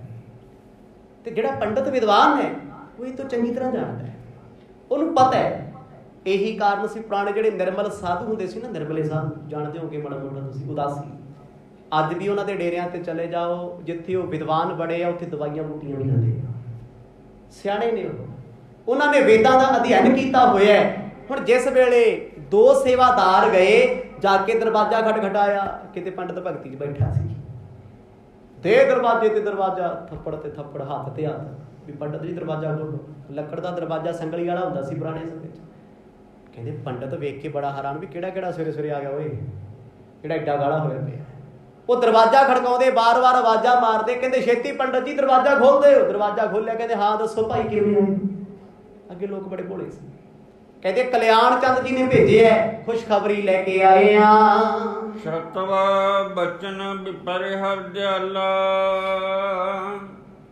ਅਲੇ ਦਰ ਨਿਕਸਿਓ ਤਤਕਾਲਾ। ਦਰਵਾਜ਼ੇ ਤੋਂ ਬਾਹਰ ਆਏ ਨਾ ਜਦੋਂ, ਕਲਿਆਣ ਚੰਦ ਜੀ ਦੇ ਸੇਵਾਦਾਰਾਂ ਨੂੰ ਵੇਖਿਆ, ਉਹ ਕਿੱਦਾਂ ਮਨਾ ਕਰ ਸਕਦੇ, ਕਿਉਂਕਿ ਰੁਤਬਾ ਬੜਾ ਵੱਡਾ ਕਲਿਆਣ ਚੰਦ ਜੀ ਦਾ, ਪਟਵਾਰੀ ਨੇ। ਉਹ ਵੱਡਾ ਬੰਦਾ ਹੋਵੇ ਨਾ, ਪੈਸੇ ਕਰਕੇ ਵੱਡਾ, ਅਕਲ ਭਾਵੇਂ ਢੇਲੇ ਦੀ ਨਾ ਹੋਵੇ ਕਿਸੇ ਨੂੰ ਸਮਾਜ ਵਿੱਚ। ਤੇ ਮੈਂ ਕਹਿੰਦਾ ਚੰਗਾ ਭਲਾ ਬੰਦਾ ਵੀ ਚਮਚਾਗਿਰੀ ਕਰਦਾ ਫਿਰੂ, ਚਾਹ ਪਿਲਾਊ, ਦੁੱਧ ਪਿਲਾਊ, ਇੱਧਰ ਉੱਧਰ ਲਈ ਫਿਰੂ। ਤੇ ਬੰਦਾ ਸਿਆਣਾ ਜਿੰਨਾ ਮਰਜ਼ੀ ਹੋਵੇ, ਜੇਬ ਹੋਵੇ ਢਿੱਲੀ, ਉਹ ਰਿਸ਼ਤੇਦਾਰ ਵੀ ਕਹਿੰਦੇ ਲੈ ਚੱਲ ਯਾਰ ਉਹਦੇ ਆ ਜਾਂਦਾ ਤੁਰਿਆ ਫਿਰੇ ਰਹਿੰਦਾ। ਮਾਇਆ ਦੀ ਭੁਗਤ ਬੜੀ ਹੈ। ਪੰਡਤ ਹਰਦਿਆਲ ਦੋ ਚੀਜ਼ਾਂ ਕਰਕੇ ਸਤਿਕਾਰ ਕਰਦੇ ਸੀ। ਇੱਕ, ਉਹਨਾਂ ਨੂੰ ਲੱਗਦਾ ਸੀ ਵੀ ਕਲਿਆਣ ਚੰਦ ਭਗਤੀ ਬੜੀ ਕਰਦੇ ਆ, ਇਹਨਾਂ ਦੇ ਘਰ ਕਿਸੇ ਰੱਬੀ ਰੂਹ ਨੇ ਆਉਣਾ ਹੈ, ਪਹਿਲਾਂ ਹੀ ਦੱਸਦੇ ਹੁੰਦੇ ਸੀ। ਦੋ ਚੀਜ਼ਾਂ। ਤੀਜਾ, ਉਹ ਕਹਿੰਦੇ ਸੀ ਇਹਨਾਂ ਦਾ ਰੁਤਬਾ ਬਹੁਤ ਵੱਡਾ ਹੈ, ਸਤਿਕਾਰ ਬੜਾ ਵੱਡਾ, ਇਹ ਪਟਵਾਰੀ ਨੇ, ਵਿਗਾੜਨੀ ਨਹੀਂ ਹੈ। ਕਹਿੰਦੇ ਭਾਈ ਕੀ ਗੱਲ ਹੈ? ਕਹਿੰਦੇ ਜੀ ਖੁਸ਼ਖਬਰੀ ਹੈ, ਪੁੱਤਰ ਦਾ ਜਨਮ ਹੋਇਆ। ਕਹਿੰਦੇ ਉਹਨੇ ਉੱਥੋਂ ਹੀ ਹੱਥ ਜੋੜਦੇ, ਨਮਸਕਾਰ ਉਸ ਵਿਦਵਾਨ ਨੇ, ਕਿਉਂਕਿ ਉਹ ਬੜੇ ਲੰਮੇ ਸਮੇਂ ਦੀ ਉਡੀਕ 'ਚ ਬੈਠਾ ਹੈ। ਉਹ ਐਵੇਂ ਨਹੀਂ ਸੀ, ਬੜੀ ਭਗਤੀ ਵਾਲਾ ਸੀ, ਸਾਧੂਆਂ ਦਾ ਸੰਗ ਕਰਨ ਵਾਲਾ ਸੀ। ਜਿਸ ਵੇਲੇ ਸੇਵਾਦਾਰਾਂ ਨੇ, ਦਾਸਾਂ ਨੇ ਦੱਸਿਆ ਨਾ, ਅੱਖਾਂ ਵਿੱਚ ਅਥਰੂ ਆ ਗਏ। ਜਿਜ ਜੋ ਕਾਲੋ ਮੁਝੇ ਪਠਾਇਆ, ਚਲੋ ਆਪ ਤਤਕਾਲ ਬੁਲਾਇਆ। ਤੇ ਉਸ ਵੇਲੇ ਪੰਡਤ ਜੀ ਆਖਣ ਲੱਗੇ, ਕਹਿੰਦੇ ਮੇਰੇ ਤਾਈਂ ਕੀ ਹੁਕਮ ਹੈ? ਕਹਿੰਦੇ ਨਾਲ ਚੱਲ, ਸਿੱਧੇ ਬੰਦੇ ਆ। ਪੰਡਤ ਕਹਿੰਦਾ ਜੀ ਮੈਂ ਹਜੇ ਤਾਂ ਨਹੀਂ ਜਾ ਸਕਦਾ, ਆਊਂਗਾ ਜ਼ਰੂਰ। ਫਿਰ ਵੀ ਵੱਡਿਆਂ ਦੇ ਘਰ ਜਾਣਾ ਹੈ, ਬੇਦੀਆਂ ਦੇ ਜਾਣਾ ਹੈ, ਤਿਆਰ ਬਰ ਤਿਆਰ ਤੇ ਹੋਣਾ ਪੈਣਾ। ਉਹ ਕਹਿੰਦੇ ਨਹੀਂ, ਸਾਨੂੰ ਕਲਿਆਣ ਚੰਦ ਜੀ ਨੇ ਕਿਹਾ ਨਾਲ ਲੈ ਕੇ ਆਓ, ਹੁਣੇ ਜਾਣਾ ਹੈ। ਪੰਡਤ ਕਹਿੰਦਾ ਮੈਂ ਗੁਸਤਾਖੀ ਮੰਨਦਾ, ਜ਼ਰੂਰ ਆਵਾਂਗਾ, ਛੇਤੀ ਆਵਾਂਗਾ, ਮੈਨੂੰ ਵਕਤ ਦੇ ਦਿਓ। ਕਹਿ ਦੇ ਜਹੂੰ ਆਮੂ ਕਰ ਪੂਜਾ, ਬੋਹਰ ਕਰੂੰ ਨਹਿ ਕਾਰਜ ਦੂਜਾ। ਪੰਡਤ ਜੀ ਮੌਲਤ ਮੰਗਦੇ, ਕਹਿੰਦੇ ਮੈਨੂੰ ਸਮਾਂ ਦੇ ਦਿਓ, ਮੈਂ ਥੋੜੀ ਜਿਹੀ ਪੂਜਾ ਹੋਰ ਕਰ ਆਵਾਂ, ਪੂਜਾ ਕਰਕੇ ਆਉਣਾ, ਆਉਂਗਾ ਜ਼ਰੂਰ, ਮੈਂ ਦੂਜਾ ਤੀਜਾ ਕੋਈ ਕੰਮ ਨਹੀਂ ਕਰਦਾ, ਸਿਰਫ ਪੂਜਾ। ਤੇ ਅੱਜ ਕੱਲ ਕਿੰਨੇ ਗਾ ਜੀ ਪੂਜਾ ਪਾਜਾ ਕਰਨ ਵਾਲੇ, ਤੇ ਕਿੰਨੇ ਗਾ ਮੇਰੇ ਵਰਗੇ ਬੰਦਗੀ ਕਰਨ ਵਾਲੇ, ਦੱਸਿਓ ਤੇ ਸਹੀ, ਤੁਹਾਨੂੰ ਪਤਾ ਹੀ ਹੈ ਸਾਰਾ। ਬਿਰਲੇ ਨੇ ਬਿਰਲੇ ਜਿਨ੍ਹਾਂ ਤੇ ਗੁਰੂ ਨਾਨਕ ਸਾਹਿਬ ਦੀਆਂ ਮਿਹਰਾਂ ਨੇ। ਉਹ ਕਰੋੜਾਂ ਦੇ ਵਿੱਚੋਂ ਥੋੜੇ ਹੀ ਹੁੰਦੇ ਆ, 100 ਚੋਂ ਤੇ ਇੱਕ ਅੱਧਾ ਹੀ ਹੁੰਦਾ, ਬਾਕੀ ਤੇ ਮੇਰੇ ਵਰਗਾ ਰੌਲਾ ਰੌਲਾ ਹੀ ਹੁੰਦਾ, ਦਿਖਾਵਾ ਹੀ ਹੁੰਦਾ। ਕਹਿੰਦੇ ਪੰਡਤ ਆਖਣ ਲੱਗਿਆ ਮੈਂ ਹੁਣੇ ਆਇਆ ਜੀ, ਭਗਤੀ ਕਰਕੇ ਆਉਣਾ, ਕਿਉਂਕਿ ਚੱਲ ਰਿਹਾ ਸੀ ਤਪ। ਉਹ ਛੱਡ ਕੇ ਆਇਆ ਸਾਰਾ ਕੁਝ ਪੂਜਾ ਵਿੱਚ ਵਿਚਾਲੇ, ਜਦੋਂ ਦਰਵਾਜ਼ਾ ਬਾਰ-ਬਾਰ ਖੜਕਾਈ ਜਾਣ, ਸਵੇਰੇ ਸਵੇਰੇ ਆ ਕੇ, ਅਜੇ ਤੇ ਸੂਰਜ ਵੀ ਨਹੀਂ ਚੜਿਆ। ਪੰਡਤ ਜੀ ਬੇਨਤੀ ਕਰਦੇ, ਕਹਿੰਦੇ ਕਲਿਆਣ ਚੰਦ ਜੀ ਨੂੰ ਆਖੋ ਵੀ ਮੈਂ ਆਉਣਾ, ਤੁਸੀਂ ਉਡੀਕ ਕਰੋ। ਹੁਣ ਉੱਤਰ ਕੋ ਤੀਛਨ ਦਾਸਾ, ਕਾਲੂ ਪਾਸ ਕਰੀ ਅਰਦਾਸਾ। ਸੇਵਕਾਂ ਨੇ ਸੁਣਿਆ, 7 ਵਚਨ ਕਹਿ ਕੇ ਵਾਪਸ ਆ ਗਏ, ਕਿਉਂਕਿ ਉਹਨੇ ਕਹਿ ਹੀ ਦਿੱਤਾ ਜਦੋਂ ਮੈਂ ਭਗਤੀ ਵਿੱਚ ਪੂਜਾ 'ਚ ਬੈਠਾ ਤੇ ਫਿਰ ਤੇ ਕੋਈ ਮਤਲਬ ਨਹੀਂ ਬਣਦਾ ਵੀ ਹੁਣੇ ਚੱਲ। ਸਿਮਰਨ ਸੇਵਾ ਨਾ, ਜਦ ਕੋਈ ਬਾਣੀ ਪੜ੍ਹਦਾ, ਨਾਮ ਜਪਦਾ, ਕੋਸ਼ਿਸ਼ ਕਰੋ ਉਹਨੂੰ ਬੁਲਾਇਆ ਨਾ ਜਾਵੇ, ਟੋਕਿਆ ਨਾ ਜਾਵੇ, ਰੋਕਿਆ ਨਾ ਜਾਵੇ, ਬੜਾ ਵੱਡਾ ਭਾਰ ਹੈ। ਕਹਿੰਦੇ ਉਹ ਚੱਲ ਕੇ ਆ ਕੇ ਕਲਿਆਣ ਚੰਦ ਨੂੰ ਕਹਿੰਦੇ ਮਹਾਂਪੁਰਖ ਤੇ ਬੰਦਗੀ 'ਚ ਬੈਠੇ ਸੀ, ਤਪ ਕਰਦੇ ਸੀ। ਉਹ ਕਹਿੰਦੇ ਮੈਂ ਥੋੜੀ ਦੇਰ ਤੱਕ ਹੀ ਆਇਆ, ਮੈਨੂੰ ਭਗਤੀ ਦਾ ਸਮਾਂ ਦੇ ਦਿਓ। ਕਢੀ ਪਾਂਚ ਲੋ ਅਰਣਾ ਕਰਕੇ, ਆਇਓਦ ਵਿੱਚ ਸ਼ੁਭ ਸਗਨ ਵਿਚਰ ਕੇ। 5 ਘੜੀਆਂ ਬਤੀਤ ਹੋ ਗਈਆਂ, ਪਰ ਪੰਡਤ ਜੀ ਨਹੀਂ ਆਏ। 5 ਘੜੀਆਂ ਹੁਣ ਇੱਕ ਘੜੀ 30-32 ਮਿੰਟ ਦੀ ਬਣਦੀ ਹੈ, 4 ਲਾ ਲਓ, ਕਿੱਥੇ ਚਲੀ ਗਈ? 2 ਘੰਟੇ ਦਾ ਸਮਾਂ ਹੈ। ਉਹ 6 ਵਜੇ ਆਏ, ਤਕਰੀਬਨ 8 ਸਵਾ 8 ਵਜੇ ਪੰਡਤ ਜੀ ਤਿਆਰ ਹੋ ਗਏ। ਕਹਿੰਦੀ ਉੱਧਰੋਂ ਸੂਰਜ ਦੀ ਟਿੱਕੀ ਲਾਲ ਹੋ ਗਈ, ਚੜ੍ਹਨਾ ਸ਼ੁਰੂ ਹੋ ਗਿਆ। ਸਵੇਰ ਦੀ ਸ਼ੁਰੂਆਤ ਸੀ, ਬਹੁਤ ਫਟਾਲਾ ਹੋਇਆ। ਪੰਡਤ ਜੀ ਤਿਆਰ ਹੋਏ, ਬੜੇ ਸੋਹਣੇ ਸਵੱਛ ਵਸਤਰ ਉਹਨਾਂ ਨੇ ਸਫੇਦ ਪਾਏ। ਉਹਨਾਂ ਨੂੰ ਪਤਾ ਮੈਂ ਕਿੱਥੇ ਚੱਲੇ ਆ। ਕੋਈ ਤਿਲਕ ਨਹੀਂ, ਕੋਈ ਦਿਖਾਵਾ ਨਹੀਂ, ਕੋਈ ਮਾਲਾ ਨਹੀਂ ਪਾਈ। ਉਹ ਜਾਣਦੇ ਆ ਵੀ ਇਹ ਚੀਜ਼ਾਂ ਲੋਕਾਂ ਨੂੰ ਵਿਖਾਈਆਂ ਜਾ ਸਕਦੀਆਂ, ਰੱਬ ਨੂੰ ਨਹੀਂ। ਆਖੋ ਸਤਿਨਾਮ।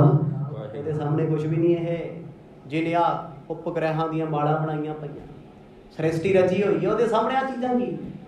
ਪੰਡਤ ਜੀ ਤਿਆਰ ਹੋਏ, ਘਰੋਂ ਅਰਦਾਸ ਕਰਕੇ ਨਿਕਲੇ ਨੇ ਰੱਬ ਅੱਗੇ। ਕਹਿੰਦੇ ਸ਼ੁਕਰ ਹੈ ਪਰਮਾਤਮਾ ਤੇ, ਰਾਮ ਜੀ ਬੜੀ ਕਿਰਪਾ ਕੀਤੀ। ਸੁੱਖਾਂ ਭਰਿਆ ਸੁਨੇਹਾ ਅੰਮ੍ਰਿਤ ਵੇਲੇ ਬਖਸ਼ਿਆਏ। कहलो को स्वस्तै न सुनायो, भिखो शाको और हुल जायो। ਕਹਿੰਦੇ ਜਿਸ ਵੇਲੇ ਪੰਡਤ ਜੀ ਕਾਲੀ ਦਰ ਕਾਲੀ ਚੱਲਦੇ ਚੱਲਦੇ ਕਲਿਆਣ ਚੰਦ ਜੀ ਦੇ ਵਿਹੜੇ ਆਏ, ਕਲਿਆਣ ਚੰਦ ਨੂੰ ਪਤਾ ਲੱਗੇ ਪੰਡਤ ਜੀ ਅੱਗੇ ਭੱਜ ਕੇ ਅੱਗੇ ਆਏ, ਪੈਰੀ ਹੱਥ ਲਾਏ, ਮੱਥਾ ਟੇਕਿਆ, ਉਹਨਾਂ ਆਸ਼ੀਰਵਾਦ ਦਿੱਤਾ। ਆਸ਼ੀਰਵਾਦ ਦੇਣ ਤੋਂ ਬਾਅਦ ਕਹਿੰਦੇ ਪੰਡਤ ਜੀ ਆਓ। ਵਿਹੜੇ ਵਿੱਚ ਮੰਜਾ ਡੱਠਾ ਸੀ, ਉੱਥੇ ਬਿਠਾਇਆ। ਪੰਡਤ ਜੀ ਆਪਣੇ ਵੱਲੋਂ ਮੁਬਾਰਕਾਂ ਦੇ ਰਹੇ ਆ, ਖੁਸ਼ੀਆਂ ਵਧਾਈਆਂ ਦੇ ਰਹੇ ਆ।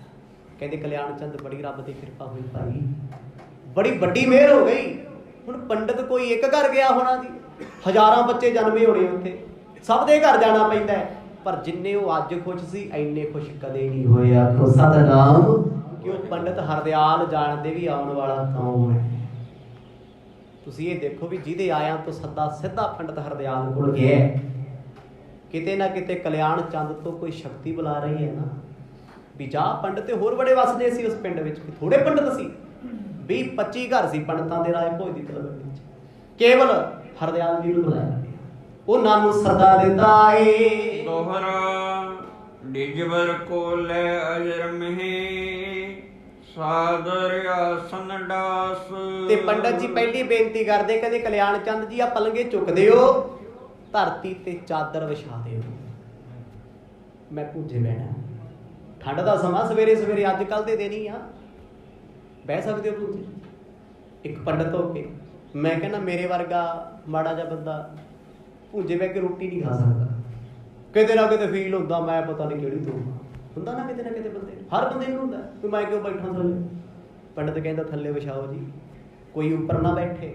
ਪੰਡਤ ਹਰਦਿਆਲ ਦਾ ਬਚਨ ਮੰਨ ਕੇ ਧਰਤੀ ਤੇ ਸਫਾ ਵਿਛਾਈ ਗਈ। ਬਿਠਾਇਓ ਬੋ ਭਾਉ ਕਰ ਆਪ ਬੈਸ ਤਿਸ ਪਾਸ। ਉਸ ਸਫਾ ਤੇ ਆਪ ਪੰਡਤ ਜੀ ਬੈਠੇ ਤੇ ਕਲਿਆਣ ਚੰਦ ਜੀ ਨੂੰ ਬਿਠਾ ਲਿਆ ਸਾਹਮਣੇ, ਦੋਨੋਂ ਹੱਥ ਜੋੜੇ ਆ, ਮੰਤਰਾਂ ਦਾ ਉਚਾਰਨ ਕਰਦੇ, ਪਿਆਰ ਦੀਆਂ ਗੱਲਾਂ, ਖੁਸ਼ੀ ਦੀਆਂ ਗੱਲਾਂ।